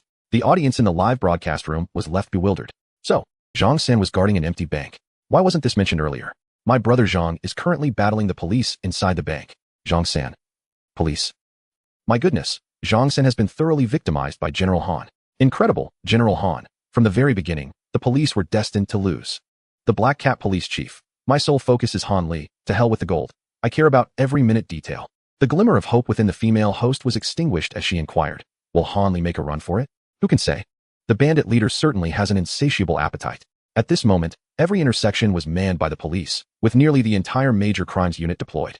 They were determined to erase the humiliation inflicted upon them by Han Li earlier. Even the slightest hint of anything unusual would not be tolerated. Directly handcuff him and conduct a thorough inspection. These are mere commoners, and they must shed a layer of fur before they can depart. Disguise is merely makeup. A splash of water will surely reveal the truth behind the facade. Wang Lang's expression grew stern. After several experiences and lessons, he devised this method. Officer. Splash. A basin of water was poured onto the face of the female driver. Are you all right? She exclaimed. My apologies, madam. All is well now. You may leave. Even if it meant offending someone, they could not allow Han Li to escape. Keep it up, my good brothers. As long as we guard the entrances. We need not fear that Han Li will slip away. Old thief Han, meet your end. I shan't pretend any longer. I am a critic of Han. And I shall bear the consequences. Wang Lang was resolute in his belief that, given Han Li's character, he would not flee the city. Therefore, as long as they manned those entrances, it was merely a matter of time. At that moment, the officer approached a truck. Please lower your window for inspection. The driver inside slowly complied. Just as the officer holding the basin of water prepared to douse, he took a closer look. Chui Hao, esteemed elder. He quickly withdrew. Senior Chui. The officers saluted in unison. Before someone of such stature as the former captain of the Huaxia Special Forces, respect was inevitable. Not to mention, during his tenure as a negotiation expert, he had resolved countless criminal cases and single-handedly bolstered the local funeral service industry. Ah, you young men are commendable. Since it is Elder Chui, I suppose there is no need for further inspection? Indeed, how could Elder Chui possibly be associated with Han Li? Please. He is a fearsome tiger who instills dread in criminals. Would he heed the commands of someone as unrefined as Han Li? It would be better to eliminate Elder Chui. Chui Hao produced his identification and displayed it to the officers. All is in order. You may proceed. Wang Lang held Chui Hao in high esteem. He was a paragon of virtue. What a noble character. A role model for us all. Once the truck had departed from the checkpoint, Chui Hao sighed in relief. Beads of sweat forming on his brow. I, who have lived my life with integrity, have been ensnared by such a schemer. How shameful. Do not say that, elder. We are not villains. What then are we, Mr. Han?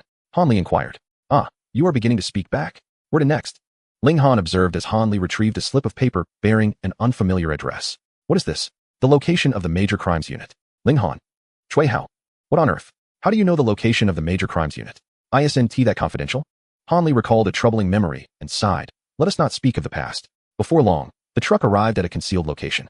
Han Li adjusted his cap and, carrying a package, approached the entrance of the Major Crimes Unit. At that moment, an elderly gentleman, leisurely sipping tea while perusing a newspaper, noticed the young man approaching. Halt. What is your business, young man? Han Li remained remarkably calm. He wore a gentle smile at the corners of his mouth and said, Sir, I have a delivery. As he spoke, he produced a pack of cigarettes. Care for one. The old man accepted the cigarette. You're quite the character, lad. But wait. Where's the delivery coming from here? In an instant, Han Li drew a firearm from beneath his clothing and fired several shots at the astonished elderly man. With the blessing of the gun god, his speed was astonishing. Ah, shoo. Without giving the old man a chance to scream, Han Li swiftly covered his mouth and nose. Whispering, Sir, you have already become a corpse. The old man's eyelids twitched uncontrollably. This is truly a nightmare. Han Li released his grip, picked up the package, and walked steadily toward the entrance of the Serious Crimes Unit. Step by step, he moved with remarkable composure. Upon reaching the entrance, he set the package down and departed without looking back. With every step he took, the timer in his hand decreased by 1 second. When he reached the side of the truck, it was precisely 48 steps, corresponding to the timer, showing 48 seconds. The timer reached 0. Suddenly, a tremendous explosion erupted behind him. Boom. Sparks flew, and smoke billowed into the sky. The entrance collapsed, charred and smoldering. The stunned old man fell to the ground. His face a mask of disbelief. What have you done? Explosions are an art form. Oh my. The door was blown away. Han Li retrieved a minuscule camera from his chest. Black Cat Police Chief, I hope you enjoy this gift. With that, the live stream plunged into darkness. The production team. The female host. Professor Li. The audience in the live stream. Director Jiang. Did you really blow up the Serious Crimes Unit? You're not joking. The entire internet erupted. Chapter 75. Enough. Han, The production team can't afford this. The audience in the live stream was left utterly astounded. This is outrageous. The police chief is out there trying to catch you, and you just went and robbed his home? You just blew it up. Incredible. Han, this is going to the sky. Unbelievable. I'm going to send Han a massive rocket. Oh no. This is too cool. Explosions without looking back. The elderly man at the entrance exclaimed. I was terrified at that moment. Police chief? Director, you think you're so high and mighty. You show off, and now we have to pay. Hanli, dare to catch me? I'll blow up your house. A true criminal, no doubt about it. Han, enough already. The police chief's house is gone. In the future, in S-City, who would dare to provoke me, Han? In no time, online, Han Li S turning back and the video of the explosion at the police chief's serious crimes unit created a tidal wave of reactions. It surged to the top of the trending list. Comments flooded in at a terrifying speed. Within minutes, thousands of them. Blowing up the police chief's home truly astonished every netizen. Not only that, forums about the notorious Han Li sprouted like mushrooms after rain. The alarming thing was that every thread shared a common phrase. First there was me, Han, then came the heavens. On the other side, the production team was enveloped in a heavy atmosphere, rendered speechless. The female host momentarily froze, rendered speechless and pale with fright. Even Professor Li, who usually held a fondness for Han Li, found himself in a state of acute embarrassment, utterly taken aback by Han Li's audacity. Indeed, it was a spectacle of unparalleled boldness. Meanwhile, the atmosphere remained frozen, yet the backstage of the production team was in chaos. Who on earth brought this contestant? This is sheer madness, exclaimed one producer, overwhelmed with disbelief. Director, I refuse to work with Han Li again. I'm terrified that one day he might unleash his wrath and ruin my life. This marked the gravest incident in the history of the show. One that even the incessant commercial breaks could not obscure. Do you think the police will come after us? Someone shouted. Run. Stop recording this nonsense. The director, overwhelmed and foaming at the mouth, muttered incoherently. Is this a dream? There is no such person as Han Li. It must be a figment of my dying imagination. Yes, that must be it, ha ha ha. Simultaneously, within the shadows of S-City, criminals of all sorts were glued to the headlines reporting Han Li's audacious destruction of the police chief's ancestral home. Initially bewildered, they were soon engulfed in disbelief.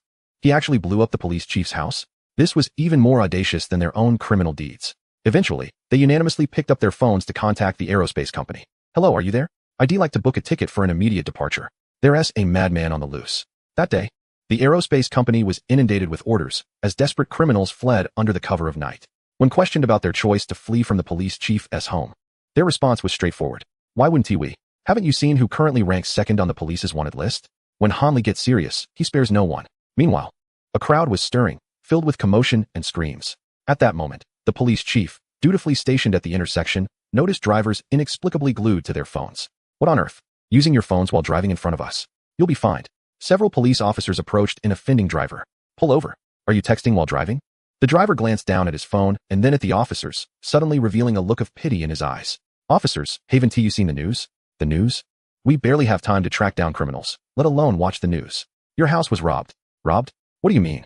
As the officers opened their phones and saw the headline proclaiming, the madman Han Li blows up the major crimes unit's entrance, they were struck with shock akin to a thunderclap, leaving them bewildered. The images of Han Li, timer in hand, with sparks flying behind him, flooded social media, sending shockwaves through public discourse. The trending topic read, the production team confronts a true criminal. An interview with an elderly gentleman, who nearly lost control of his faculties from the fright, added to the surreal chaos of the day. Breaking news, the police are out chasing Han Li. But the bad news is that their homes have been destroyed. In a surprising turn of events, Zhang San has resorted to throwing excrement to fend off the police, resulting in a standoff. All the officers exchanged astonished glances, incredulous at the unfolding scene. Is he serious? Just as Li Yi was preparing to execute his next move, he received a call from Director Jiang. Hello, Director Jiang. Rest assured, I will capture Han Li. Capture what? Our homes are gone, and it's still burning. Hurry back. Li Yi was bewildered, his composure shattered. Meanwhile, Han Li was whistling, driving with one hand. Ding. The system was utterly astonished that the host would resort to blowing up the police chief's family home. Indeed, it left the system in shock. Congratulations to the host for achieving the feat. A fake show encountering a real bandit. Rewarded skill, driving god. Driving god. Young man, care for a race? Effect. Your driving skills are now unparalleled. This skill was impressive. Han Li always enjoyed showcasing his drifting skills, yet often fell short, crashing into others' vehicles. With this newfound ability, how could the police possibly catch him? Mr. Han, what is going on? You're not planning to blow up my home, are you? Han Li replied incredulously. Am I that kind of person? Mr. Han, I, Ling Han, will serve you with utmost loyalty. Ling Han hastily expressed his allegiance, clearly frightened. You used to be quite honest. Regardless, Han Li had meticulously planned the explosion from the moment he encountered the Black Cat police chief. He assured, "There will be no casualties. The police are outside chasing me, and there's no one inside." Cui Hao grumbled, "You brat, if your heart weren't in the right place. Who knows what chaos would ensue in S City? It might not exist in a few days. Mr. Han, you have nothing to worry about next, right?" Ling Han was genuinely scared, and if he uttered one more word, "Is it finished?" Han Li responded, "Not yet. I won't rest until I blow up the Danyang police station. I can't let this go." Han Li shook his head, deciding to call it a day and head home. Wow, with all this gold, we're going to be rich. Ling Han gleefully sprawled amidst bags of gold, grinning from ear to ear. Soon, Han Li and his companions unloaded the bags from the car and noticed the crew members waiting to rendezvous. "Dude, are your legs okay? You've been trembling over there." One crew member muttered under his breath. "What do you think, Mr. Han? I'm scared of you." Once gathered, they began counting the gold. Ling Han and Cui Hao's eyes sparkled with excitement.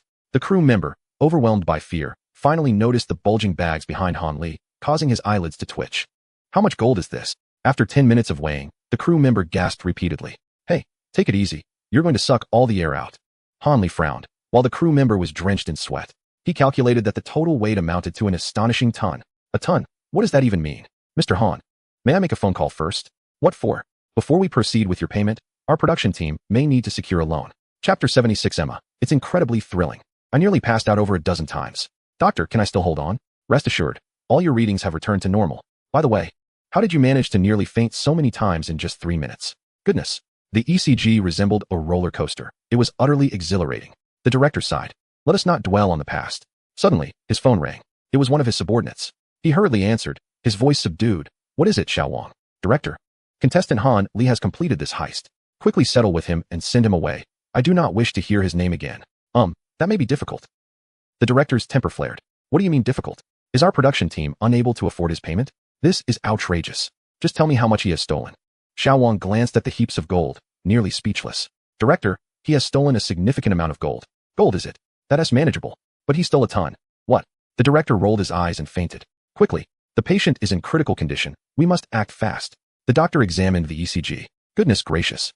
It's nearly a straight line now. It was fine just moments ago. What has happened?" "Well, our contestant has stolen a ton of gold." "What kind of show is this? So wild." Upon hearing gold, the director suddenly sat up, gasping for breath. He had just experienced a nightmare. In his dream, he failed to pay, and Han Li burned down his home. "Fine, consider it my misfortune. Just give him the money. If worst comes to worst, I'll request funds from headquarters." A ton of gold, at current market value, is approximately 100 million. "Director, do you not know that gold tends to appreciate?" A staff member presented a tablet to the director, unable to conceal their sympathy. 100 million was the earlier estimate. Now gold has surged by 5%, making a ton worth over 200 million. "What? In just 10 minutes, I've lost another 100 million? The director collapsed, stiff as a board, frothing at the mouth. "Doctor, it's bad. Our director has fainted again." Observing the ECG resembling a chaotic dance, the doctor sighed. He approached the director and gently closed his eyes. "Brother, this is as far as I can assist you. Everyone else. Are you serious?" Bang. Just as the director faintly perceived his grandmother waiting for him in the distance, the ward door swung open. A dapper gentleman, clad in a suit and sunglasses, strode into the room. "Have you lost weight in just a few days, director of the Huaxia division?" The previously fainted director suddenly sprang upright. Under the gaze of the crowd, he swiftly climbed to the feet of the man in the suit, clutching his thigh. The onlookers gaped in astonishment. "This is truly a medical miracle. Brother, help me. A contestant is bullying me." The observer, Han Li, retorted, "Did you not seek this out for yourself? What nonsense is this? I am well aware of the situation. Here, hand me your phone." "Certainly." The staff handed over the device. The man took the phone and urgently communicated with the anxious Xiao Wang on the other end. "The money has been transferred. Ding dong. Account credited with 200 million. Holy smokes. 200 million. Just like that? Not even a blink." The staff members were left bewildered. They had always believed the production team was under the director's control, yet it appears this man is the true puppeteer behind the scenes. The director patted the observer on the back. "No wonder it's from headquarters. 200 million is merely a drop in the bucket." The observer sat on a stool, remarking that Han Li had performed exceptionally well this time, gaining the favor of several high-ranking officials at headquarters. The director was shocked. Han Li has actually caught the attention of the higher-ups at headquarters. This is unprecedented. However, it remains to be seen. Speaking of which, director, the progress in other cities in Huaxia is also nearly complete. Are you suggesting we commence the second phase? The man picked up a glass of water and sipped it leisurely. "Very well, but before that, we need to settle a financial issue. Han Li has also blown up the residence of the police chief in S City." Meanwhile, at the Danyang Police Bureau, the atmosphere in the office was tense. The police officers wore grim expressions. Director Jiang, seated at the head, crossed his arms, his face clearly indicating his displeasure. Is this how you conduct your affairs? You failed to apprehend the criminal, and now the house is gone? We cannot be blamed. Who could have anticipated that Han Li would know our major case team's location? Indeed, the address is confidential. Only we insiders are privy to it. Bang. Suddenly, the usually silent Wu Meng stood up and slammed his hand down. Damn it. Someone must have informed Han Li of our address. There is a traitor among us. A traitor. The police officers were taken aback. Is this for real? Such ruthlessness? Humph. If I catch that traitor, they will face dire consequences. Wu Meng shook his iron fist. Yin Qing glanced at Wang Lang. Wang Zhigua bowed his head, deep in thought. Do you have something to say? Director Jiang abruptly shifted his gaze to the silent Chief Black Cat. This time, you were in full charge, and this is the outcome? Damn it. Studied abroad only to return with such incompetence. Li Yi lamented, I believed I made the right choice. In M country, police officers address crime with such swift strikes. To hell with M country. This is Huaxia. Get your act together, Li Yi. The safety of hostages is paramount. Not mindlessly killing criminals. The room fell silent, astonished at Director Jiang's fury. Li Yi stood there, stunned by the reprimand. His pupils dilated, and soon he revealed his confusion. I need some time alone. He then exited the office. The mischievous lad, you all too, learn from your mistakes and take heed. Indeed, after the others had departed, Director Jiang and Wang Zhigua engaged in conversation for a while. What are your thoughts on Han Li? I believe he is quite capable. How does he compare to Li Yi? Slightly superior, perhaps? I have heard that he has frightened off numerous criminals in the city. Director Jiang squinted his eyes. Wang Zhigua, is this not another method of combating crime? What was that saying? Walk another's path, leaving them without a way forward. Impressive. The following day, the police department designated this case as the Great Gold Heist. In a dimly lit room, Han Li observed Ling Han, who in turn gazed at Cui Hao, who was looking back at them both. Gentlemen, draw your swords. Today we shall determine both life and death, as well as superiority. The old man truly means it? No, just joking, my dear sir. With one punch from you, even the most brazen of criminals would lament in the Northwest. The trio returned the gold to the production team, subsequently receiving an enormous sum exceeding 200 million. 200 million. Ling Han nearly fainted from sheer joy. Grandpa Cui finally revealed his yellowed teeth, grinning like a blooming flower. Sir, according to the rules of the realm, we agreed on 40%. So you shall receive your share. Grandpa Cui hesitated slightly. That is a full 50 million. Very well, I shall accept it. Now, this 30% goes to you. Ling Han. Brother Han, are you jesting? I am merely a bystander. I cannot possibly take so much. Just give me 1%. Ling Han felt quite bashful. Take it. Do you not have your grandmother's medical expenses to consider? You knew? Of course, I am a top-tier hacker. Ling Han gazed at the money that had arrived, feeling warmth in his heart. Brother Han, you are truly kind to your friends. Tears streamed down Ling Han's face as he lunged at Han Li. What are you doing? Just a kiss. Get lost. Grandpa Cui, understanding the situation, discreetly turned away. TSK, the young ones certainly know how to have fun. As night fell, a garbage truck halted amidst a mountain of refuse. Within the pile, a pair of defiant eyes emerged. Humph, I've escaped from the jaws of death. Oddly enough, something is obstructing Zhang San's view. Damn it, it's excrement. What the hell? Ah, the man saw a living person leap from the refuse. A living person amidst the filth? A minute later, brother, do you know of any hotels nearby that don't require identification? Zhang San, armed with an AK, appeared disheveled yet earnest. There's a guest house halfway up the mountain that doesn't ask for ID. All right, thank you. Thus, under the night sky, Zhang San sprinted away with his dazzling AK, pursued by countless stray dogs drawn by the scent. Chapter 77. This time, it is nationwide. Yesterday, a man ran naked down the city streets, behaving oddly, with a multitude of stray dogs in tow. Some experts speculate he might be a reincarnated shaman. The director set down the morning newspaper with a sigh. This young lad, Zhang San, has certainly made a name for himself. Director, everyone has arrived. At this moment, in a vast conference hall, representatives from various cities convened, each responsible for the airing of the crime roleplay in their respective locales. Each city operates independently without interference. However, today, the chief director gathered them all together, hinting that something significant was about to unfold. Ladies and gentlemen, the reason for this assembly is to announce an important matter, the director stated, glancing at his assistant.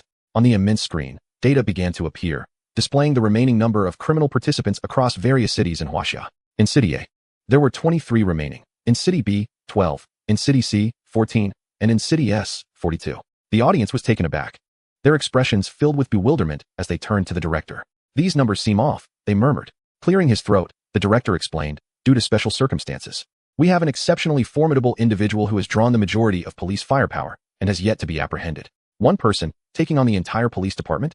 The crowd gasped in disbelief. However, before they could fully comprehend the situation, the director continued. In City M, there remains but one individual. A collective intake of breath echoed through the room as everyone stood dumbfounded. Surely there's a miscalculation? The director, equally astonished, turned to the person in charge of City M. His eyes questioning, didn't the police in City M fare worse than those in City S? How is it that only one remains? The responsible party awkwardly admitted. It was not the police who apprehended them. The crowd was taken aback. Not the police. This participant, codenamed Magic Police, eliminated all others in just 10 days. Goodness. That is even more formidable. The director's eyelids twitched with anticipation.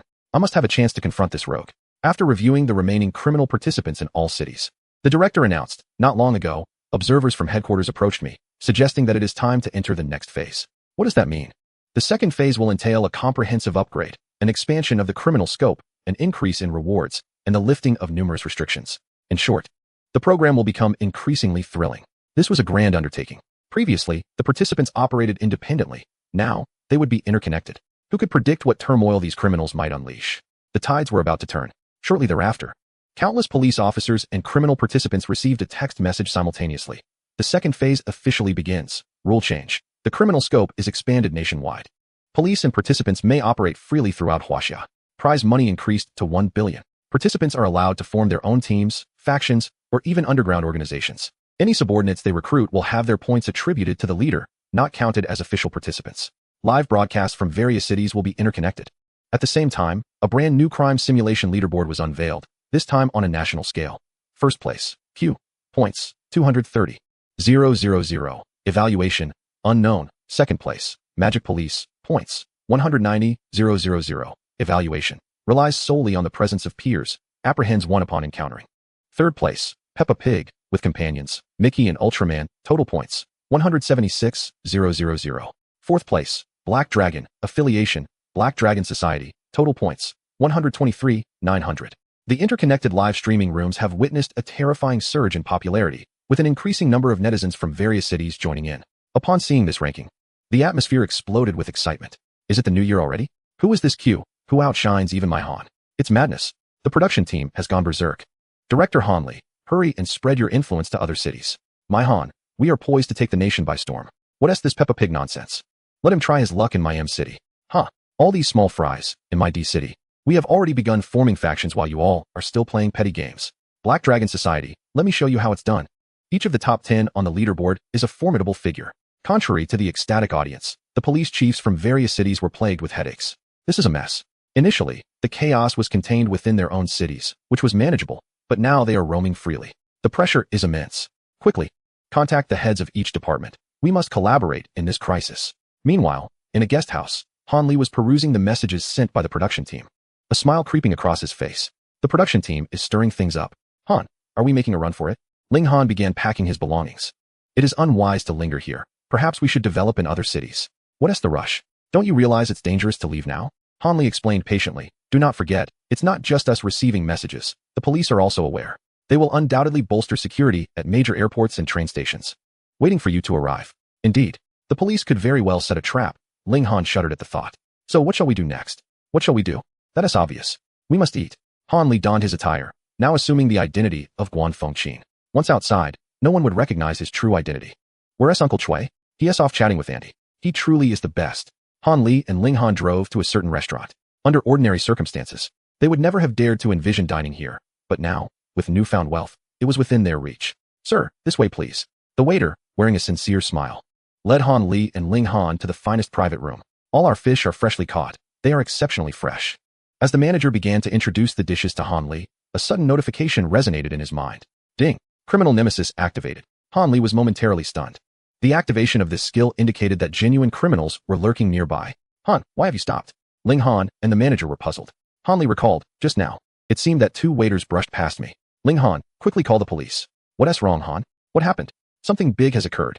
Ling Han watched as Han Li rushed away in a flurry of urgency, bewildered by the sudden commotion. Sprinting down the hallway, Han Li followed the increasingly loud alert sounds until he finally halted outside the most opulent private room. A sign on the door read, no entry for unauthorized persons. Inside, a heinous crime was unfolding. Chapter 78. Officer, I confess, he is a pervert. Han Li glanced down at the narrow gap beneath the door. Noticing the absence of light, raising an eyebrow, he delicately grasped the doorknob and, with the utmost care, created a small opening. Peering through the crack, he beheld a scene of utter chaos. Dishes scattered about, and several imposing figures clad in black lay unconscious on the floor, likely victims of a soporific drug. Hey, wake up. Hanley stepped into the room and delivered a few resounding slaps to one of the black-clad men. Who hit me? What on earth is happening here? The man exclaimed in confusion. Hanley replied with utmost seriousness. Two individuals have kidnapped our boss and just left. You must pursue them immediately. What? They've already escaped? The urgency of the situation pressed Hanley onward as he disregarded the bodyguards and dashed down the stairs. Sure enough, utilizing his skills, he locked onto his targets. Two furtive figures were hastily escorting an unconscious individual into a black sedan. Not to worry, I have a car, he thought, only to realize with dismay that his keys were in Ling Han's possession. As the vehicle began to fade from view, Hanley made a decisive choice. He flagged down a passing car. The driver, bewildered, protested, "What gives you the audacity to commandeer my vehicle? Listen, I'm in pursuit of a group of kidnappers. Your car is requisitioned. Do you have any objections?" "None at all." "Really? You are a kind soul," Hanley remarked as he holstered his weapon and patted the driver's shoulder. The driver retorted, "That's not cowardice, it's following my heart." God of driving activated. As the skill took effect, Hanley felt an uncanny connection with the vehicle. He pressed the accelerator, and with a thunderous roar, the car surged forward, leaving a cloud of exhaust in its wake. In an instant, he had overtaken numerous vehicles, with other drivers mistaking him for yet another wealthy youth flaunting his luxury ride. However, upon closer inspection, they realized with disbelief that it was merely a van. Damn, that's a skilled driver. Hanley remained focused, employing his exceptional driving prowess to surpass several more cars. The audience in the live stream erupted with excitement. Wow, this is like a scene from Fast and Furious. Look at our CEO, his sense of justice is practically overflowing. But why does the van he drives seem so different from ours? With renewed determination, Hanley pressed the accelerator again, gripping the steering wheel tightly. Let us go. The van erupted with a cacophony of sound, startling surrounding drivers into swerving away from his path, as if a red lightning bolt had streaked by. Whoosh. A sports car owner was taken aback as a flash of red zipped past. What was that? The traffic officer, momentarily stunned, still clutched an unfinished ticket in his hand. This is outrageous. Dispatch the police. The viewers in the live broadcast room were utterly riveted, particularly those from distant cities. Drawn in by the notorious reputation of the fierce bandit, Hanley, what they witnessed was nothing short of terrifying. Good heavens, is that a rocket? This little Peppa Pig can fly? Absolutely astounding. ISNT it? From now on, he is my go-to. Good grief. ISNT this more exhilarating than the criminals in our own city? The traffic officer exclaimed. Are you from our star too? Damn, we're about to collide. One of the kidnappers in the car glanced into the rearview mirror and was startled. Boss, there's a van about to crash into us. Another kidnapper turned around, his face pale with fear. The driver was speechless. How could this be possible? Until he dared to look back, his eyes widening in disbelief. It's really happening. Little arm, I've caught up with you. Hanley made a sharp left turn, exerting pressure and drawing alongside the car. He flashed a wicked grin at the two kidnappers. Don't come any closer. Hanley abruptly yanked the steering wheel, ramming the car against the highway barrier. The kidnappers nearly flew out of the vehicle from the impact. So audacious. I'll be damned. I'm going to teach him a lesson. One of the kidnappers jumped out of the car, brandishing a sharp dagger, and charged at Hanley. Little arm, are you testing my patience? As he approached, he suddenly saw Hanley draw a firearm. Hey, just kidding, bro. The kidnapper squatted down, hands on his head.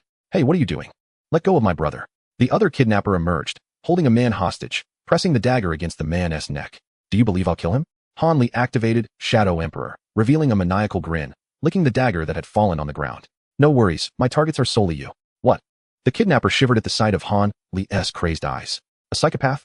In an instant, Hanley fired with his left hand, hitting the kidnapper squarely in the face. The paintball left the man disoriented. What was that? You shot my eye. As he wiped away the paint, he discovered a sharp dagger was already poised at his throat, the very one held by his accomplice. Hanley raised an eyebrow. The kidnapper felt a chill run through him. So fast. The viewers in the live stream were left in shock. Which netizen from S-City can tell me what just happened? It was too quick. I didn't even see his moves. Mr. Han, you are so impressive. Hanley, within 3 minutes, have apprehended 2 kidnappers. A true idol, a real hero. Hanley quipped, just having some fun, brother. The display was so exhilarating that it left me tingling. Are all the contestants from S-City this extraordinary? Hanley securely bound the 2 kidnappers. Shortly thereafter, police cars arrived upon receiving the alert. Yanqing led her team out of the vehicle. She immediately received Hanley's location. This time, they are real kidnappers. Everyone must exercise utmost caution. Fear not, Chief, I am prepared for any sacrifice. As the police officers, fully armed and even with snipers deployed, prepared to apprehend the criminals, they were confronted with an unforgettable scene. Help me. Take me away. There's a pervert, cried a distressed voice. Brother, please, no more beating. The villain, who had prepared the officers for sacrifice, was actually kneeling before a cultured gentleman, begging for mercy. What is happening? Is this a manifestation of the degradation of humanity or the corruption of morality? These kidnappers, are they truly the victims? Oh, then it's all right. I surrender. Arrest me, comrade officer. He asked the pervert. One of the kidnappers, upon seeing the officer, had never been so elated in his life, tugging at his pants in desperation. The officer was left bewildered, as were the reporters and the audience in the live stream. Aren't these two kidnappers supposed to be fierce? They seemed terrified, almost wetting themselves. Who exactly is the real criminal here? Goodness, this is unbelievable. Tell me he's a genuine thug, please. Is everyone in S-City this frightening? Those upstairs, Mr. Han is in charge of the show, you just need to applaud. I can't even think about stealing in S-City anymore. I suggest we apply for a remarkable patent on Mr. Han. He embodies the very essence of the term. Even the magical police would exclaim in professionalism. Young comrade, what have you done? One officer inquired. Indeed, comrade officer, there's no need for gratitude. For I cannot tolerate even a speck of crime in someone's eyes. The fervor amongst the officers surged. Everyone, take note and learn from his awareness. Thank you. I am truly grateful. How can I repay you? With the officer's assistance, Chen Beiming, who had just regained consciousness, approached Han Li and vigorously shook his hand. This was his savior. Oh, here, take this. Chen Beiming handed Han Li a golden invitation card before heading towards the hospital. Han Li glanced at it, discovering it was an invitation to the Chengxiang Jewelry exhibition, accompanied by a phone number. Chengxiang Jewelry, the largest jeweler in C-City, and this invitation card was priceless. An extraordinary gain for Han Li. It was rumored that a rare $30 million gemstone, the Scarlet Star, would make a stunning appearance at night. As a woman, Yanqing naturally adored jewelry. You know, perhaps it would look even more beautiful in my home. Chapter 79. A false alarm that terrified Mr. Han. Did you single-handedly subdue two fierce kidnappers? And have you left them traumatized? The officer, preparing notes, found it hard to believe. I merely engaged in friendly dialogue with them. Looking at the horrifying images of the kidnappers, he questioned, is this what you call friendly dialogue? This is sheer torment. Are today's bystanders this formidable? Where does that leave the reputation of our police force? Is it fine for me to leave now? Yes.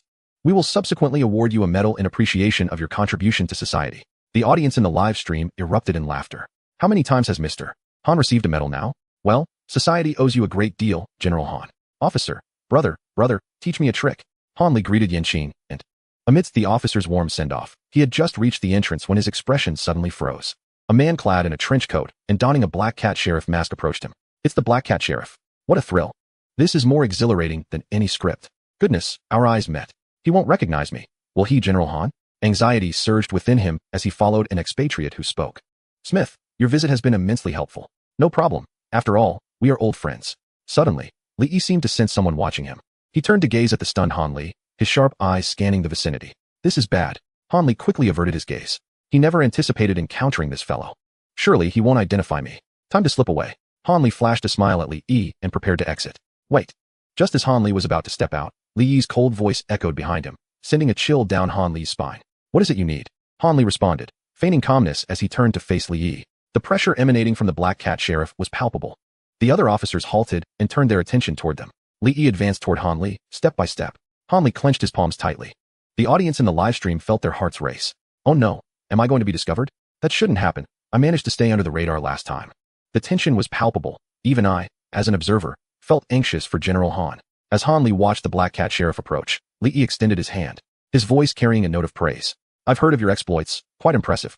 Han Li was taken aback. The officers were equally astonished. This ice-cold figure actually offers compliments? What a false alarm. It's nothing, really, Han Li replied as he shook his hand. I can see you are a person of integrity. Li Yi nodded in acknowledgement. The livestream audience erupted.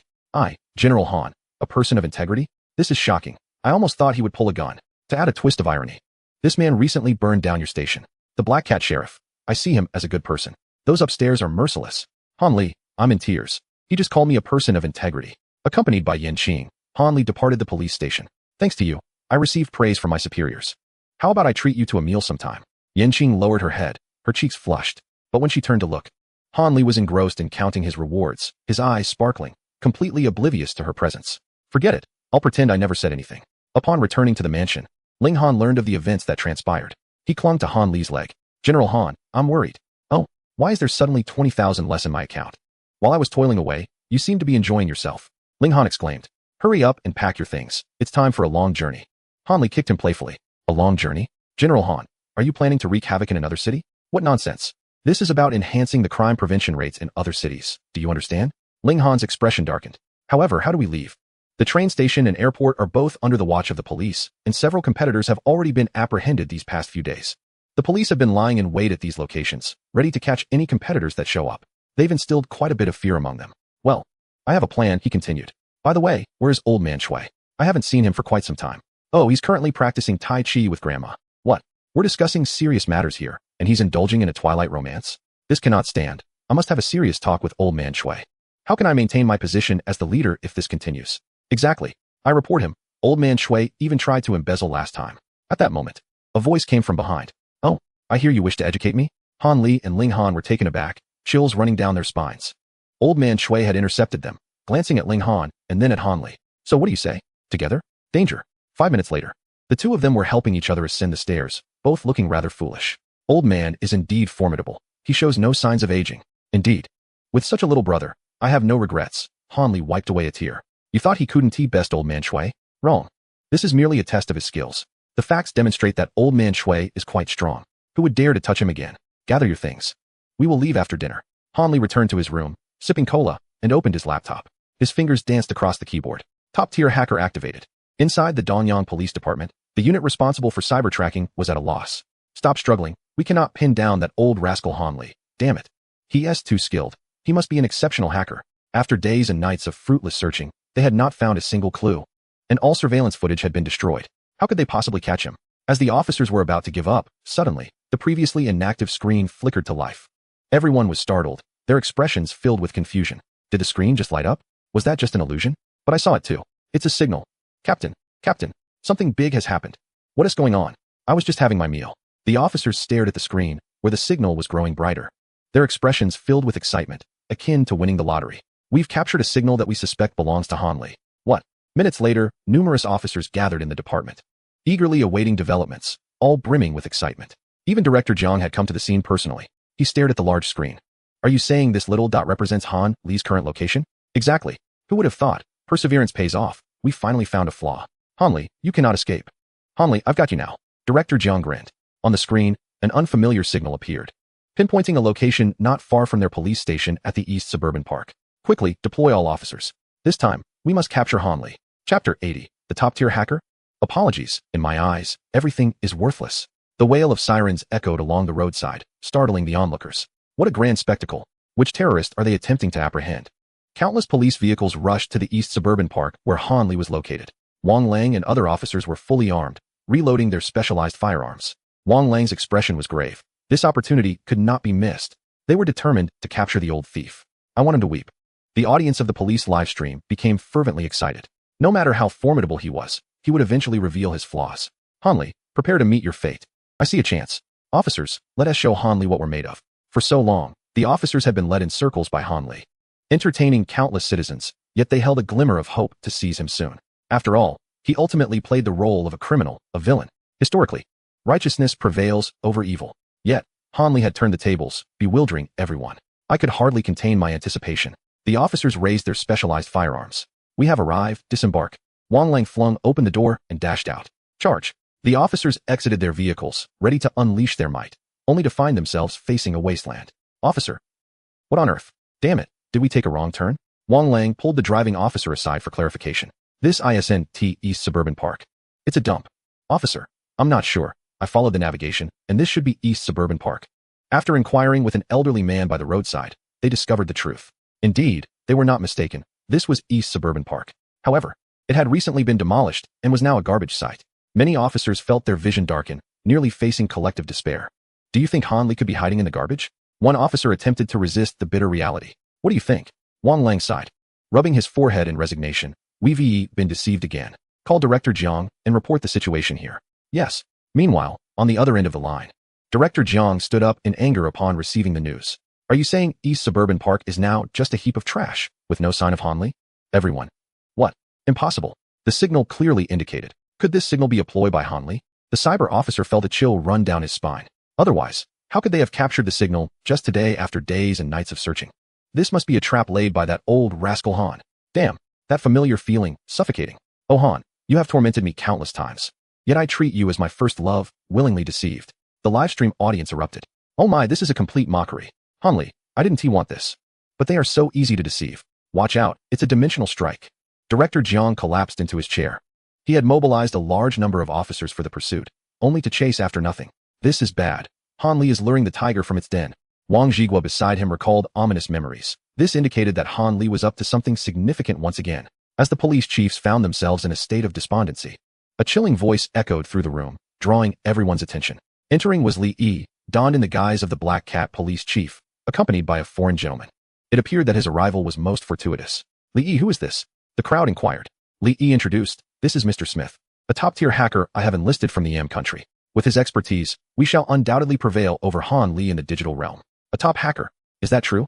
Smith, averse to superfluous conversation, approached one of the police chiefs and politely requested, could you please make some room? Apologies, sir, but you cannot access our police network. It contains sensitive information, the cyber officer interjected. If any data were to be compromised, we would bear the consequences. Wang Zhigua grew wary, suspecting that this hacker could not be trusted. You're overthinking it. Relax. I have no intention of interfacing with your police system, as even your firewall presents a formidable challenge for me, Smith reassured, settling down and projecting his laptop screen onto the large display. The network officers kept a vigilant eye, quickly realizing that their system was operating without any issues. Ladies and gentlemen, allow me to demonstrate, Smith declared. Li Yi, can this individual be trusted? Director Jiang expressed his concern. Even the entirety of our network department was just outmaneuvered by Han Li. Can this person truly deliver? And who knows if he is genuinely trustworthy? Rest assured, he frequently collaborates with police departments in M country, assisting them in apprehending numerous criminals. His character is beyond reproach. Li Yi replied confidently, albeit with a hint of arrogance. Look at the screen. Suddenly, the network officers gasped in astonishment. On the display, a series of signals fluctuated, unveiling an array of surveillance footage, continuously streaming from highways, residences, hotels, and even restrooms. Almost the entire city's surveillance was condensed onto that colossal screen. The crowd inhaled sharply. This individual has managed to breach the entire city's surveillance in mere minutes? How terrifying. The viewers in the live stream were equally astonished. Such a technique. Han has never showcased such prowess. Oh, and I forgot to mention, Mr. Smith recently became a member of the Red Spider, Li Yi added. The Red Spider. It was a name familiar to all present, known as the third-ranked international hacker organization, primarily engaged in the exchange of technology, with no prior criminal history. The revelation that Smith was a member of such an esteemed group was staggering. Wouldn't this overshadow Han Li? How could Team Leader Li manage to recruit such a formidable figure? Truly, he was an international top hacker. Surely, even Han Li would struggle against this. Smith produced Han Li's identification card along with previously captured images of him, commencing data collection from various locations. The vast stream of data flowed seamlessly, leaving the network officers in awe. Found it. He has been located already? Ah, but there's a specialized firewall? Smith chuckled, unleashing his most potent virus, transforming it into a blade that pierced through Han Li's first line of defense. Han Li suddenly received a notification on his phone. Warning, the first layer of the firewall has been breached by the enemy. Such prowess. The viewers in the live stream grew tense. Is this truly the work of International Black Gold? How unprincipled, Chief. This is bad. I, Han, have encountered a formidable opponent. This is troublesome. Has it really been penetrated so easily? Han Li is no pushover. He quickened his pace. Compile. Formulate. Input the program. Huh. Elementary school level. This firewall is a joke, Smith thought. Indeed, the cybersecurity forces in Huaxiao are woefully inadequate. A hacker of such a minor caliber can toy with them effortlessly. As he executed his commands, the virus surged through the firewall Han Li had set up, effortlessly breaching it. On the large screen, a dozen small black dots suddenly appeared. What are these? These represent Han Li's recent whereabouts. By connecting these dots, one could deduce his trajectory and thus anticipate his next location. Then, they could encircle him in advance and bring his escapade to an end.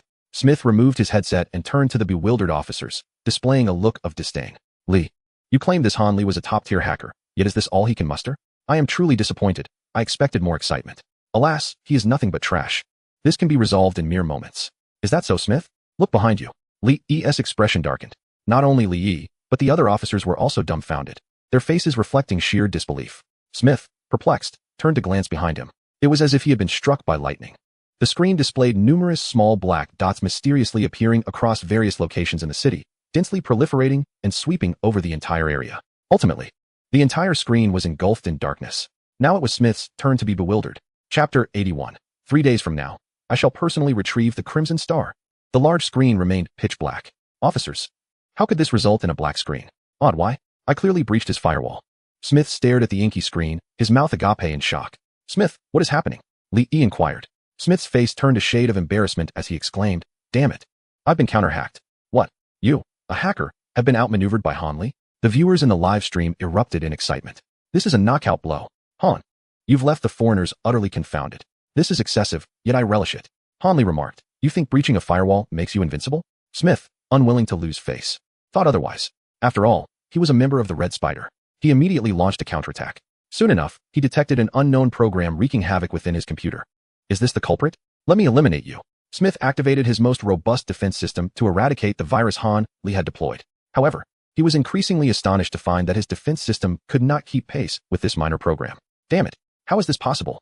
This is indeed the official defense system of their Red Spider. The virus frequency unleashed by Han Li accelerated at an alarming pace, and Smith's computer system was being ravaged by the virus at a frenzied rate. Defense system compromised. As lines of code collapsed, a loud bang resonated. The crowd witnessed sparks erupting from Smith's laptop. Has it caught fire? Smith wiped the sweat from his brow, yet it was in vain. His laptop was being manipulated and controlled. Soon, everyone noticed a message displayed on the large screen. Bizarrely typing out a string of text. Do not attempt to challenge the hackers of Huaxia, okay? Officer. Smith. Li. Before Smith could regain his composure, all the screens in the police station were commandeered by Han Li, revealing a series of Smith's private photographs. Each one depicted him dressed in various women's clothing. Officer. Li instinctively took a step back and remarked to Smith. I never imagined you were this kind of Smith. I misjudged you. No. Smith gazed in agony at the plethora of images of himself on the screen. This wretched Han Li was even looping the playback. Damn it, you forced my hand, Han Li. I will invoke the power of the organization. Ding ding ding. At that moment, Smith received a call from higher-ups in the organization. Chief, I've been bullied by Huaxia hackers. Your timing is impeccable. What nonsense. Smith, who the hell did you offend? Our Red Spider system has been breached. And now it's looping the national anthem of Huaxia. I'm about to develop calluses from hearing it. They specifically mentioned your name, thanks to your assistance. Thud. Smith was immediately petrified, the phone slipping from his grasp. Han Li not only hacked my system, but also infiltrated my organization through it. What the hell? Li. It's a ghost. I'm done. Smith abandoned his laptop and rushed towards the door. What is wrong, Smith? Isn't your Red Spider the third in the world? Li caught hold of him. Smith was in a state of panic. He was genuinely afraid of Han Li. Li, my organization has been infiltrated by Han Li. What do you mean by playing around? Do you understand? Someone like Han Li in our circles is typically referred to as a god. How could a mere human triumph over a divine being? What nonsense is this? Han Li hacked the Red Spider. The network officers gaped in disbelief. My god. The live stream audience erupted. Foreigner, go back home. Han Li, is this really the so-called third in the world? I could do that too. Seriously, I could just follow your network cable and attack your father. Wow, take my knee. Mr. Han. The audience in S City was utterly thrilled. When will Mr. Han come to play in our C City? Although I am not fond of Han Li, we are friends when it comes to slapping the faces of foreigners. Watching Smith flee in disarray, the Huaxiao officers felt a peculiar sense of satisfaction. It was as if to say, aren't you foreigners so formidable? Bam. We Huaxiao people just slapped you in the face. Well done. The outsider, Wu Ming, applauded, showing his support for Han Li. Li Yi said, Director Jiang, I apologize. Witnessing the entire scene, Director Jiang patted Li Yi's shoulder and remarked, Li Yi, remember that there are always greater talents beyond our horizons. Do not assume that foreign entities are the most formidable. As for that fellow, let him return and practice diligently. He has brought shame upon himself. The police chief interjected. Your words remind me of a parent reveling in their child's perfect score. Director, we have a serious situation. What has happened now? That old rascal Han has upgraded our police station's firewall. Incredible. This is a blatant affront to our dignity. Director Jiang furrowed his brow. It was akin to Han Li stealing their undergarments right in front of the police chief and replacing them with superior ones. All personnel in the IT department. Enhance your skills immediately. Yes, Li Yi added. Although we cannot pinpoint Han Li's location, as long as we secure all major train stations and airports, he cannot escape S City. Exactly, everyone, hold your positions. Director Jiang declared with conviction. Han Li will find it impossible to flee. Is this C City? Han Li descended leisurely from the plane, which bore the logo of Chunxiang Jewelry. They had sent a private jet for him. Viewers in the live stream laughed. It's hilarious. Our President Han has already arrived in C City. The police chief remarked. He will find it impossible to escape. Just look at how influential our President Han is. Cui Yi exclaimed. I can't believe it. Shut up. I feel nauseous. Cui Hao ran to the lawn and vomited. The long-waiting butler approached with a smile. Are you Mr. Guan Fengqin? Please present your invitation card. Han Li handed over the invitation. The man inspected it and confirmed its authenticity. This way, please. We will arrange everything for your stay. President Chun has instructed that you be treated exceptionally well, under the butler's guidance. They checked into the largest five-star hotel in C City, indulging in a life of luxury. As night fell, Han Li and Ling Han wandered down a certain street, eager to exchange insights on how to become an exceptional thief. Watch closely. Han Li blended into the crowd, strolling casually before returning to Ling Han's side. Is it really that simple? Indeed. Han Li opened his pocket, revealing it brimming with wallets. Wow, that's incredible. How did you manage that? Observe closely once more. Han Li returned, and then came back. All the wallets restored to their rightful owners. Ling Han's jaw dropped in astonishment. Did you catch that? You should give it a try. Han Li encouraged Ling Han to learn a few tricks. All right, Ling Han, filled with determination, mimicked Han Li's movements and took a stroll. How did it go? Ling Han opened his pocket, only to find it empty. President Han, my wallet is gone. Han Li replied, brother, you simply do not possess the talent for this. Everyone come and see. Major news. The Crimson Star is exhibiting? Oh, I truly wish to witness it live. A crowd gathered outside a Chunxiang jewelry store, drawn by the day's event. President Han, what brings you here? Ling Han asked, puzzled. Do you have an interest in jewelry? Han Li revealed a smile that was both intriguing and enigmatic. He issued a challenge. Shortly thereafter, a resounding crash echoed through the air as glass shattered. Startled, everyone rushed to investigate. The store manager approached, wielding a wooden stick, and inquired, who has shattered my glass? Though no culprit was in sight, a playing card was discovered. He picked it up, and upon it was inscribed a message, 3 days hence. I shall personally retrieve the Crimson Star. Signed, the Phantom Thief Peppa Pig. This revelation quickly sent shockwaves through City C. Chapter 82. The lights go out at the venue. An unexpected incident. How audacious. Who is this Peppa Pig? Find out for me. Chun Beiming clenched the playing card in his hand. In his decades of business, he had never encountered such a brazen thief. Fear not, Mr. Chun, with my presence. This Peppa Pig won't stir up any trouble. A man clad in a cream-colored suit with dyed blonde hair entered. The production team just informed us that this Peppa Pig is a contestant named Han Li. Quite renowned in City S. But rest assured, he will pose no threat here. This individual was Ouyang Rong, the representative of the Sea City Police Force Criminal Roleplay Division. A seasoned officer with multiple championships under his belt. I have already implemented the most advanced security system for the Crimson Star, supplemented by a substantial police presence. With round-the-clock supervision, there will be no incidents. I entrust this to you, Officer Ouyang. Ouyang Rong exited Chen's office, only to be met by a chilling voice from the shadows. Do not underestimate Han Li. It may cost you dearly. Emerging from the darkness was Li Yi. Donned in a black cat police uniform, dispatched to City C under Zhang's orders to apprehend Han Li. Ouyang Rong scoffed, his demeanor indifferent. This is City C, Officer Li. Consider it a vacation while I hand Han Li over to you. The scenery here is quite beautiful. Li Yi observed the nonchalant officer, dismissing his words with a shake of his head. Arrogance leads to defeat. It seems I must rely on my own efforts. This time, Han Li must be captured. At long last, the day of the jewelry exhibition arrived. Han Li attended in splendid attire, exuding charm that caught the attention of many beautiful ladies. My savior. Chen approached and grasped Han Li's hand with fervor. Last time, I left in haste. This time, allow me to treat you properly. You are too kind, Mr. Chun. The live audience watched as Chun doted on Han Li, engaging in jovial conversation. This is outrageous. Wake up, Mr. Chun. He is the very person planning to steal your jewels. Han Li replied with a smile. I appreciate your kindness. After all, I am not a virtuous man myself. Unbeknownst to Chun, he was inviting a wolf into his midst. Chun led Han Li through a display of exquisite jewelry. Mr. Chun has quite an impressive collection. Indeed. How about I gift you a piece? No need. I will take what I desire later.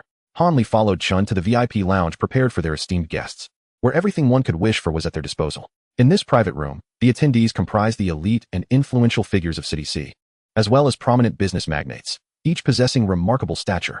Yet, even they must remain within the confines of the box, gazing enviously at the radiant Crimson Star below, a gem they may admire but cannot touch. Amongst a myriad of jewels, only the Crimson Star remains an inviolable treasure, the most esteemed symbol of Chunxiang jewelry. Mr. Chun, you finally arrived. Indeed, I've been awaiting this moment for quite some time. Today, I intend to indulge my senses, Mr. Chun replied with a smile, bustling about. Ladies and gentlemen, please enjoy the delicacies and refreshments. Should you require anything, do not hesitate to inform me. With that, a procession of carts entered, and the servers elegantly arranged exquisite and delectable dishes upon the tables, infusing the room with lively chatter. Han Li, clutching his wine glass, gazed intently at the Crimson Star below. The area was under comprehensive surveillance, equipped with infrared scanning and numerous guards standing vigilant. Not a single detail could escape their watchful eyes. In the backstage, the officers monitoring all but the private room sat upright, their focus unwavering. As long as they remained attentive, no mishap would occur. Ouyang Rong, indulging in instant noodles, exuded confidence, convinced that even Han Li, no matter how formidable, could not snatch the Crimson Star under the scrutiny of so many. Do you think he might attempt to feint? Absolutely not. If we can just endure today, the Crimson Star will return to the company vault, and at that point, not even Han Li, no matter how divine, could retrieve it. Thus, I assure you, he will make his move today. This is his sole opportunity. And so it began. At that moment, the jewelry exhibition commenced in earnest. A procession of exquisite pieces captivated the audience, leaving them spellbound. Wow, is that jadeite? I heard it's worth 5 million. This one is even more impressive. Valued at 10 million. The ordinary spectators below engaged in discussions about the worth of the jewels, while those in the private room remained quietly absorbed in the beauty before them. Excuse me, I require a refill. Certainly, sir. What would you like to refill? The wine. The server observed Han Li downing his drink in one gulp, her eyelids twitching in disbelief. Wasn't wine meant to be savored? Meanwhile, the viewers in the live stream were left bewildered. Goodness, my blood pressure is rising just watching this. Han Li remarked, this is called generosity, do you understand?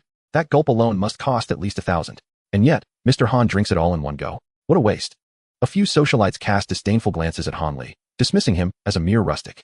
Mr. Chen cleared his throat, signaling for silence. Suddenly, Han Li clutched his backside, exclaiming, "Oh no, I need to use the restroom. My apologies, Mr. Chen." "Not a problem. Go ahead," Mr. Chen replied. The absurdity of Han Li's demeanor elicited laughter from those in the room. Outside, the previously anxious Han Li regained his composure, retrieving his mobile phone. Infiltration, in an instant. All surveillance cameras within the venue experienced a peculiar disturbance, the images freezing momentarily. Han Li donned a Peppa Pig mask, rolled up his trousers, tore off the tape, and produced a specially modified submachine gun. The bandit has arrived. 6. Can't take it. Damn it. I just rolled 4 6s. Where did your pair come from? Attack him. Everyone, quiet down. Within the monitoring room, the atmosphere thickened with tension. The police chief, feeling bored, began to play cards, oblivious to the strange changes appearing on the surveillance monitor. Halfway through the game, he wondered if Han Li would actually show up. In our Sea City, we have laid an intricate web. Should he arrive, he is destined to perish. Captain Li, I fail to comprehend why your Donyang police from S City have yet to apprehend Han Li after all this time. Ouyang Rong approached Li Yi, clearly displeased with him. But Li Yi chose to disregard him entirely. Humph. The Scarlet Star is about to be unveiled. Everyone, focus. Rest assured, there are no suspicious figures appearing on the monitor. Ouyang Rong smirked, dismissing the likes of Peppa Pig and Han Li as insignificant. In my Sea City, can one truly shield themselves from all scrutiny? Ladies and gentlemen, the final piece, the Scarlet Star, is a non-saleable treasure of our company, embodying our identity and irreplaceable by monetary means. It is rumored that the Scarlet Star can emit an unparalleled brilliance in darkness, revered by countless jewelers as a gem of great worth. The crowd craned their necks in anticipation. Finally, it arrived. In the center, a server withdrew the curtain, and instantly, a radiant crimson light dazzled the entire venue. Oh, my eyes. So bright. It was indeed extraordinary. The patrons in the private room gasped in awe as the scarlet gem emanated an enchanting aura, overshadowing all previously displayed jewels. Just as the audience was captivated, the lights of the venue suddenly went out, plunging everything into darkness. What is happening? I fear the dark. The police chiefs in the monitoring room were alarmed by the sudden blackout. This is bad. The power has been cut off. Chapter 83. The Scarlet Star vanishes without a trace. What is going on? Is this part of the exhibition? How peculiar. The venue was engulfed in darkness. As confusion spread, a figure stealthily moved backstage. The police chiefs were in a frenzy. Hurry, get to the scene and block Han Li. Ouyang Rong shouted furiously. The power cut was undoubtedly deliberate. Don't even think about blaming the notorious thief Peppa. The viewers in the live stream were thrilled. Our General Han is taking action. This is exhilarating, a classic scene in the making. A group of police rushed toward the venue, flashlights in hand. Once power is restored, let no suspicious individual escape. Yes, the officers arrived at the scene, each equipped with a flashlight, intending first to evacuate the attendees and then to capture the culprit effortlessly. Please exit the venue in an orderly manner and do not obstruct our police from performing their duties. The crowd began to realize this was not part of the exhibition and prepared to leave. Just then, bang bang bang. The sound of gunfire shattered the calm atmosphere. Oh, shots fired. A robber has infiltrated. Let me go first. Screams, shoving, and chaos ensued, catching the police off guard. What is happening? Who fired the shots? I don't know. Please, everyone remain calm. Calm down.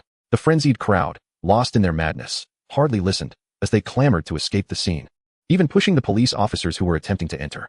Hey, the officers need to get in. One exclaimed. We've been stopped. Another shouted in frustration. Amidst the pushing and shoving between the officers and the crowd, Han Li, equipped with night vision gear, stealthily approached the center of the stage where the Crimson Star was displayed. It was he who had fired the gun moments ago, creating chaos at the scene. With the layout of the venue memorized, he skillfully navigated through the throng, as if traversing an uninhabited realm. Meanwhile, the viewers in the live stream grew restless. The screen had gone entirely dark. Where's Director Han? He must have made a clean getaway. They speculated. The officers shouted, stay calm. This is just a show. Everyone please remain composed. Upon hearing the officers' words, the chaotic crowd began to settle. At that very moment, the lights of the venue flickered back to life. After escorting the crowd away from the scene, the officers hastened toward the center stage to assess the situation regarding the Crimson Star. This time, they faced no obstacles in their path. Their hearts raced as they approached the central platform, knowing that if the Crimson Star was indeed stolen by the infamous thief, Pei Qi, right before their eyes, it would be a disgrace for the police of City C. Don't worry, the alarm system is functioning perfectly, one officer reassured. A collective sigh of relief washed over them. They had previously installed an advanced security system for the Crimson Star. Should anyone attempt to touch it, an alarm would immediately sound. Thankfully, they had almost believed the Crimson Star was lost. However, when an officer arrived at the display case for the Crimson Star, his expression stiffened and his heart sank. "Oh no, come quickly and see," he called out. The officers rushed to the display case, and under the bright lights, they found it utterly empty. There was nothing there, not even the cushion it had rested upon. The officers nearly suffered cardiac arrest, collectively facing the prospect of failure. The Crimson Star was gone. How is this possible? The alarm never sounded. Ouyang Rong exclaimed in disbelief. Could it truly be that the Crimson Star had vanished in mere moments? How did Han Li manage this? Li Yi interjected, "Don't you know? Han Li is a top-tier hacker. To him, no system poses a challenge." Ouyang Rong, what? A top-tier hacker? Why didn't you mention this sooner? You were so confident back then, insisting we didn't need to look into Han Li's background, Li Yi remarked with a smirk. Ouyang Rong, damn it. Everyone, listen up. Immediately seal off the entire building. Although Han Li has stolen the Crimson Star, I'm certain he has yet to leave the premises. If we secure all exits, he will find it impossible to escape. Yes, all officers in the building sprang into action, ensuring that not a single guest slipped away, conducting thorough checks. Director Chen, I'm counting on you. I understand. In the VIP lounge, Chen Beiming set down his phone, his complexion an ashen hue. The Scarlet Star has vanished. Don't fret, Director Chen. The police have cordoned off the building. That phantom thief cannot escape. Indeed, we must place our trust in the police. After all, the production team will ultimately return it to you. Do not worry. Chen Beiming sighed. Fortunately, this was merely a show. However, it made him realize the necessity of enhancing the security system to avoid falling for such tricks in the future. Speaking of which, where has our savior gone? Is he stuck in the toilet? After securing the building, in the surveillance room, Ouyang Rong was puzzled. They must be monitoring the footage closely. Yet no suspicious figures were visible. How did Han Li manage to enter the venue? It was incomprehensible. Could it be that he possesses ninjutsu? The police officers in C-City glanced at Li Yi in the corner, visibly displeased. Captain Li, what do you mean by that? Li Yi replied. I am genuinely curious as to why your surveillance has been fixed on a single time point. What? Ouyang Rong and the others stared in astonishment. Indeed, all the cameras displayed the time as approximately 2 o'clock in the afternoon. This is bad. Our surveillance has been tampered with. It was Han Li who froze the footage at that time. How infuriating that we didn't notice sooner. Ouyang Rong clenched his fists. This means that at 2 o'clock, Han Li was already wandering around the building, and they were completely oblivious to it? Damn. The viewers in the live stream erupted in laughter. How audacious. Han Li exclaimed. Surprised? The police were left bewildered. Ouyang Rong's face flushed crimson. Feeling the humiliation of being toyed with for the first time, a sensation that C-City competitors had never inflicted upon him. What a formidable opponent. I am heading to the crime scene. Captain Li, will you accompany me? Ouyang Rong turned to Li Yi. Li Yi shook his head. I have a premonition that something significant is about to unfold. TCH. Coward. Ouyang Rong led his team to the scene of the crime. Upon their arrival at the venue, the lights illuminated everything. Captain, you're just in time. We VE uncovered a major clue. Oh, what is it? The police chief guided Ouyang Rong to the counter where the Scarlet Star was displayed. As everyone looked up in unison, their expressions froze. Above the counter, a panel had been lifted, revealing a ventilation duct leading straight to the rooftop. We also found this. The police chief handed Ouyang Rong a bundle of hemp rope. Hemp rope and a ventilation duct. It was evident. He intended to escape through the duct. Ouyang Rong waved his hand decisively. Follow me to the rooftop. With a sense of urgency, Ouyang Rong led the police officers to the top of the building. If his assumptions were correct, Han Li should not have fled yet. Before long, as the police arrived on the rooftop, Ouyang Rong exclaimed, "Look over there." They beheld a cloaked figure, grasping a parachute, leaving the rooftop and plummeting towards the ground. Han Li, stop. Ouyang Rong lunged forward but missed his target. He leaned against the railing, watching the figure fall. A chill running down his spine. Han Li has escaped. The police were taken aback. This was, surprisingly, they have resorted to using a parachute? Alas. The path of righteousness may be steep, yet the path of wickedness is steeper still. I, Ouyang Rong, have traversed roads far longer than the salt you have consumed. Ha ha. The net of heaven is vast and intricate, and it leaves no gaps. Han Li, you are unaware, but I have set an ambush outside the building. Ouyang Rong seized the intercom and shouted, "Ambush team, capture Han Li." Yes, outside the building, several police cars were already watching the descending figure, each one poised to act. Chapter 84, Walking the Dog. I, Han Li, am a professional. The police officers who had long been lying in wait outside pursued the parachute's trajectory. As the parachute slowed, it was about to land on a one-way street. Block him, Ouyang Rong exclaimed with excitement. Yes, after dispersing the other passing vehicles, 7 or 8 police cars surrounded him from the front and rear, hastily disembarking to await Han Li's arrival. Report, Captain Ouyang, we have blocked Han Li. We just await his descent. Ha ha ha, splendid. Ouyang Rong, accompanied by his subordinates, rushed to the scene. Before departing, he could not resist a taunt towards Li Yi. Captain Li. It's hard to imagine that this Han Li has troubled you for an entire month. TSK. Li Yi replied, do not rejoice too soon. Han Li will not be so careless. Ouyang Rong paid him no mind, dismissing him as merely envious of his brilliance. Hurriedly, he arrived at the scene. stepping out of the car with the demeanor of a victor, his nose nearly in the air. Good. Ouyang Rong gazed ahead at the descending figure, a crooked smile forming on his lips. Han Li, is this all you have? You lack prowess. Han Li, surrender the Crimson Star. You have no escape. Police surround you. Yet, the figure remained motionless. Something feels amiss. Have you approached to inspect? No. Ouyang Rong raised his gun and cautiously advanced. Han Li, the figure remained unresponsive. Feigning death? I shall shoot. Ouyang Rong's brow furrowed, unease creeping in. He kicked at the figure, finding the sensation peculiar. No way. His heart raced as he seized the cloak and yanked it aside, his pupils dilating in shock. What lay beneath was not Han Li, but a dummy. Police? What is happening? A dummy? I've been fooled. We have been deceived. Han Li is still in the building. Quickly return. Heavenly King covers the Earth Tiger. Han Li, the pagoda subdues the river demon. You have finally arrived. Han Li smiled as he neatly wrapped something in a tissue and passed it through a small opening. Why are you still here? My legs have gone numb from sitting too long. The sound of water being drawn echoed. A waiter, limping, exited the restroom with a wad of paper, tossing it into a nearby trash can. As he left, an elderly man disguised as a janitor stealthily emerged, glancing around. Once assured of solitude, he muttered curses while collecting the garbage. Life is not easy. When the screen of Han Li's livestream resumed, he stepped out of the restroom, washing his hands while whistling a merry tune. The viewers in the live stream erupted upon witnessing the scene. The police chief was overwhelmed with responsibilities. While you casually strolled in for a restroom break, appearing so delighted, the illustrious Han seemed to be in a league of his own. Someone please, take me to my knees and present Han. Han Li, you think I'm on the first floor, but, in truth, I dwell in the stratosphere. Police chief? Oh, classic dog walking. Tell me, Han, are you secretly watching the phantom behind our backs? Just when the audience believed Han was about to depart, he returned to the private booth. What a spectacle. What kind of maneuver is this? Han Li, just playing around. Chen Beiming, upon seeing Han Li's return, sighed in relief. Benefactor, you have finally returned. What transpired? That phantom Peiqi, right before the police chief's eyes, audaciously stole the Crimson Star. How infuriating. Han Li's expression shifted to one of astonishment. What? This phantom Peiqi is indeed a genius. Indeed, truly remarkable. Chen Beiming clenched his fists, lamenting that he couldn't capture this rogue. The live stream audience reacted. Is this just self-praise? Don't be a fool, Han Li. My heart aches for Chen for a few moments. Han Li, years ago, I stood before you with my hands in my pockets. Do I still bear any resemblance to the past? Chen Beiming, since the Crimson Star is lost, everyone, please take your leave. Benefactor, I shall arrange for your return shortly. Very well. If he were to flee directly, he would be subjected to a police check. However, as a VIP, he could utilize the express exit. This maneuver was impeccable. He only awaited the handover upon returning. The live stream was flooded with 666 comments. Meanwhile, in the monitoring room, the remaining police officers were left questioning their existence as they stared at the vanished footage. Switch to night vision mode, Li declared, determined to uncover how Han Li had stolen the Crimson Star. As night vision activated, during that interval, a man clad in a Peppa Pig suit wielding a submachine gun adeptly located the power room, incapacitated the staff, and swiftly severed the power supply.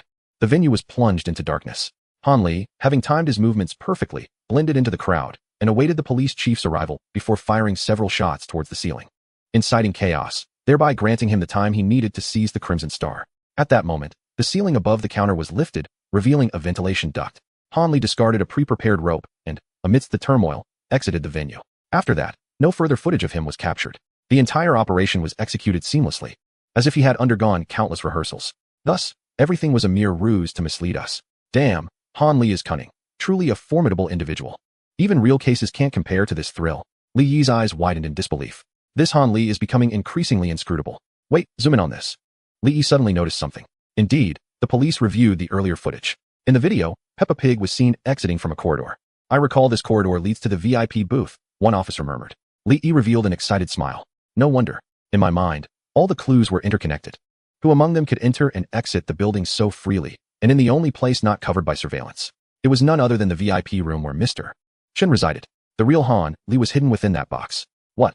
The inspector exclaimed, incredulous. Soon, they too began to grasp the situation.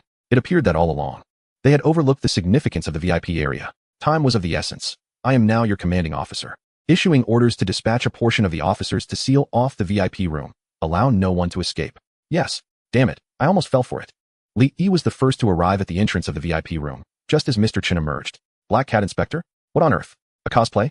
I am an officer dispatched from City S to assist, Mr. Chen. I apologize, but none of you are allowed to leave. Li Yi presented his badge. We suspect that the phantom thief Peiqi is among you, and each of you must submit to an inspection. The officer brandished a device. Anyone carrying the Scarlet Star will surely be detected. Mr. Chen. The VIPs? The audience in the live stream? What the heck? The Black Cat inspector has chased our President Han all the way here. If this isn't love, then what is? Everyone, this isn't love. Our President Han is in danger. Upon learning the details, Mr. Chun was taken aback and addressed the crowd. Ladies and gentlemen, once the inspection is complete, you may leave. The VIPs, all of whom were celebrities, though displeased, complied obediently. My apologies, everyone. Li Yi surveyed the group, his gaze piercing. Han Li, you cannot escape. After inspecting each VIP, no issues were found. It seems the person you seek is not here, Mr. Chen remarked. No, there is one more. Li Yi approached Han Li, who was drinking in the corner. Unexpectedly, we meet again here. You are the last one remaining. Please cooperate with our inspection. With that, Li Yi reached for the specially designed firearm at his waist, threateningly stating, Are you afraid? Chapter 85. The Scarlet Star is delivered. A perfect crime. The audience in the live stream watched this scene, instinctively holding their breath. It's over. President Han is about to be arrested? Not a chance. Just wait for President Han to showcase his skills. How can he showcase anything with a gun to his head? Tension filled the air. Han Li set down his glass, calmly gazing at the Black Cat inspector's mask. The atmosphere in the room grew exceptionally heavy. Chen Beiming and the guests became increasingly anxious. Could it really be him? A woman spoke up. Officer, I report that he went to the restroom earlier and took a long time to return. What? The inspectors looked again at Han Li. Their suspicions deepening. He could very well have used the restroom as a pretext to leave the VIP room and commit his crime. There's no escaping now. Instantly, the inspectors drew their firearms, aiming at Han Li from all angles, leaving him no opportunity to evade. Han Li glanced at the woman. Please cooperate with the inspection. Li Yi spoke again, his tone imbued with greater gravity. Of course, officer. Han Li finally rose to his feet, raising his hands, allowing the approaching inspector to conduct a thorough search. One individual wielded a scanner to check for the Crimson Star. Throughout the process, Li Yi tightened his grip on his firearm, wary that this person might indeed be Han Li in disguise, potentially driven to desperation. Once the inspection concluded, he inquired, What is the outcome? Directing his gaze towards the inspector who had examined Han Li. The onlookers also turned their attention, eager to learn the result. The inspector scratched his head, a look of bewilderment crossing his face as he replied, None, Officer Li. The officers present were left dumbfounded. Li Yi was equally perplexed, and the crowd echoed their confusion.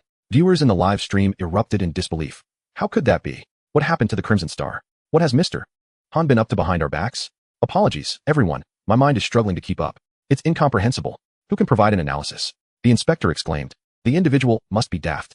No Crimson Star? Li Yi furrowed his brow. Officer, may I leave now? Han Li smiled, exhibiting no signs of panic. Chen Beiming also exhaled in relief. Indeed, officer, he previously apprehended 2 kidnappers for you. How could he be a criminal? He is undoubtedly a good citizen. The inspectors holstered their weapons, collectively sighing, realizing their efforts had been in vain. Officer Li, perhaps you misjudged. Since there's no Crimson Star, let them go. Li Yi turned to Han Li, questioning, Why did you take so long in the restroom? Officer, I was constipated, Han Li replied. As Li Yi departed with the inspectors, Han Li followed Chen Beiming, swaggering out of the building, glancing back at the inspectors with encouragement. Keep it up, officers. You will surely catch that phantom thief. Chen Beiming expressed some regret. He had intended to show Han Li the exhibition properly, but it had turned into such a debacle. I apologize. Enjoy your time in City C, and should you need anything, do not hesitate to ask. Certainly, Mr. Chun. Do you require a ride back? No, thank you. With that, they parted ways. However, Han Li did not rush to leave. Instead, he lingered for a moment until a sanitation vehicle approached, slowly halting beside him. The window rolled down, and an elderly man grumbled, Kid, here is the package you wanted. He tossed a parcel out. Han Li caught it with a smile. Thanks, old man. See you later. The driver, Cui Hao, said as he drove off. Han Li unwrapped the package, revealing a vivid crimson hue, the Crimson Star. The audience in the live stream exploded with excitement. So it had already been smuggled out. Mr. Han, what foresight. The sanitation worker, Mr. Cui, was that server actually Ling Han? What a masterful scheme, intricately planned. It was astonishing, truly divine. The inspectors were left in disbelief. Han Li made his way to a shadowy alley, where staff awaited his arrival. He produced the Crimson Star, handing it over to them. You really managed to steal it. The staff cast a glance at Han Li. Impressive. Congratulations, contestant Han Li. Your criminal simulation was successful. This time, you accumulated a total of 21,000 points. Han Li inquired, what is my current ranking? No change. Who is in first place? Q. Speaking of Q, even our production team knows very little about him. Just a few days ago, he completed a major case, robbing the largest bank in Yanjing, and amassed over 100,000 points in one fell swoop. Over 100,000? Han Li gasped in astonishment. Intriguing. His curiosity about Q intensified. Meanwhile, the police chief was frantically searching for Han Li's whereabouts when he was suddenly informed by the staff. Congratulations, host. For stealing the Crimson Star, reward skill, agile maneuver, grants extraordinary reflexes and an elusive movement style. Han Li had already delivered the goods. Completing this round of crime, the police chief was bewildered. Ouyang Rong had just returned and was taken aback by the news, struggling to comprehend it. How could this be possible? How did he escape? I believe the answer lies in the surveillance footage, Li Yi remarked as he examined the monitor. On the screen, Han Li entered the restroom. Shortly after, a server emerged, discarding something into the trash can. Following this, an irate old man appeared, collected the trash can, and left. What is so peculiar about this? Ouyang Rong was perplexed. However, Li Yi reminded him, don't forget, the previous leaderboard indicated that Han Li had 2 accomplices. Are you suggesting they are in cahoots? Ouyang Rong felt he had grasped something significant. Li Yi elaborated. Han Li hacked the surveillance and cut the power. Not just to facilitate the theft, but to allow his accomplices to slip away amidst the chaos. After successfully stealing, they used a decoy to divert most of the police forces, making it easier for him to navigate within the building. Ouyang Rong inquired, confused, why not just leave directly? Because he anticipated that our police chief would surely check all exits, he required someone to aid in his escape. The restroom, devoid of surveillance, became their optimal exchange location. He entrusted the Crimson Star to the server, who then handed it off to an accomplice disguised as a janitor, who would lead it out through the back door. Freeing him from all suspicion, everyone was left in stunned silence. Ouyang Rong contemplated the implications with growing dread, trembling as he spoke. Then he could swagger out in front of our police chief. Meet the janitor. Complete the crime. The police chiefs felt a chill run down their spines. This was a meticulously orchestrated plan. A genius. Everything had been premeditated. Li Yi sighed. Ouyang Rong was utterly astonished. Incredible. This is beyond human capability. Suddenly, a police officer rushed in holding a night vision device. The crowd's eyelids twitched. Isn't this a tool of the crime? Ouyang Rong collapsed to the ground. I have failed. The audience in the live stream was equally astounded. Oh my, this maneuver was mind-blowing. My dear fellow, as long as I bear no mark of the Crimson Star, you cannot deem me a criminal. I have knelt before General Han, honoring my ancestors for generations. Truly formidable. It is General Han who commands respect. The officers were incredulous. It appeared that everything had been meticulously orchestrated. The plan was flawless, a crime without a trace. By now, he must have made his escape. Li Yi patted his pockets, suddenly alarmed. Where's my police badge? Chapter 86. This is bad. I've been outmaneuvered. Where's my police badge? Li Yi searched frantically, realizing that his badge, which he had placed in his pocket, had vanished without a trace. Stolen? Officer Li, what is the matter?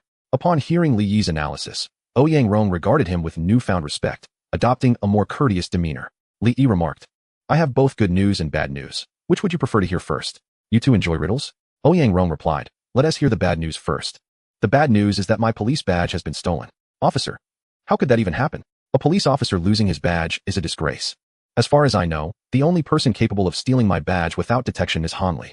According to the records, this individual possesses exceptional thieving skills, having even pilfered a firearm right in front of an officer. We must promptly report this to the police station. Who knows what mischief Han Li may attempt by impersonating you. However, Li Yi shook his head. No need. For the good news is that I had anticipated such a scenario and had a miniature tracker installed in my badge. This means it is Han Li who has unwittingly harmed himself. The officer was momentarily taken aback. Impressive. So, we can ascertain Han Li's location? Ouyang Rong's expression was animated, not expecting such a turn of events. Li Yi nodded and retrieved his phone, which displayed the movement of his badge. The officers were in an uproar. Incredible. The plan to steal has backfired. But will Han Li notice? The tracker is discreet and generally remains undetected. Li Yi declared with a booming voice. All units, mobilize. We might catch him in one fell swoop. Police cars departed immediately. The last known location of the badge indicated an abandoned building. Is this the place? Li Yi exited the vehicle, gazing at the decrepit structure before him. The tracker confirmed that Han Li was inside the building. Surround the area. Let us block all exits first, the officer said sternly. This time, Han Li must not escape. With so many officers present, how could Han Li possibly evade capture?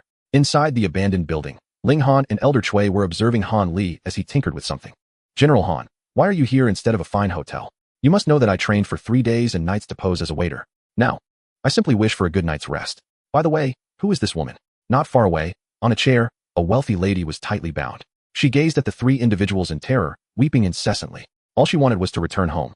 Yet she had been abducted midway by someone donning a Peppa Pig mask and brought here. It appears the 3 individuals were certainly not lacking in financial resources. Could it be an act of aggression? No, please, there is an elderly gentleman present. What a perverse thought. Han Li shook the vial, the green liquid within exuding an eerie aura. Ever since he received the angel card from the production team, he had been engrossed in researching the concoction of illicit substances, which led him to this location. That night, he conducted a clandestine experiment. What is this? Ling Han stepped back. Would you care to try the Shuang Fan Tian version 10? Han Li inquired, shaking the vial. The liquid bubbled enticingly. Oh, that is quite unnecessary. Han Li turned to glance at the bound noblewoman nearby. No worries, we have a little test subject right here. He approached her, and upon recognizing him, the noblewoman's eyes widened in shock. Isn't that the country bumpkin? Greetings. You were the one who reported me earlier. Fear not. I possess a magnanimous heart and shall not hold grudges. At most, I will have you sample this potion. I am not a villain, after all, Han Li said, flashing a sincere smile. The noblewoman responded with a horrified expression. No, you might as well be committing an act of aggression. Under duress, she was compelled to drink the Shuang Fan Tian version 10, believing it to be poison, and was petrified with fear. Yet, to her surprise, it was quite sweet. How peculiar. Let me have another sip. So sweet. Upon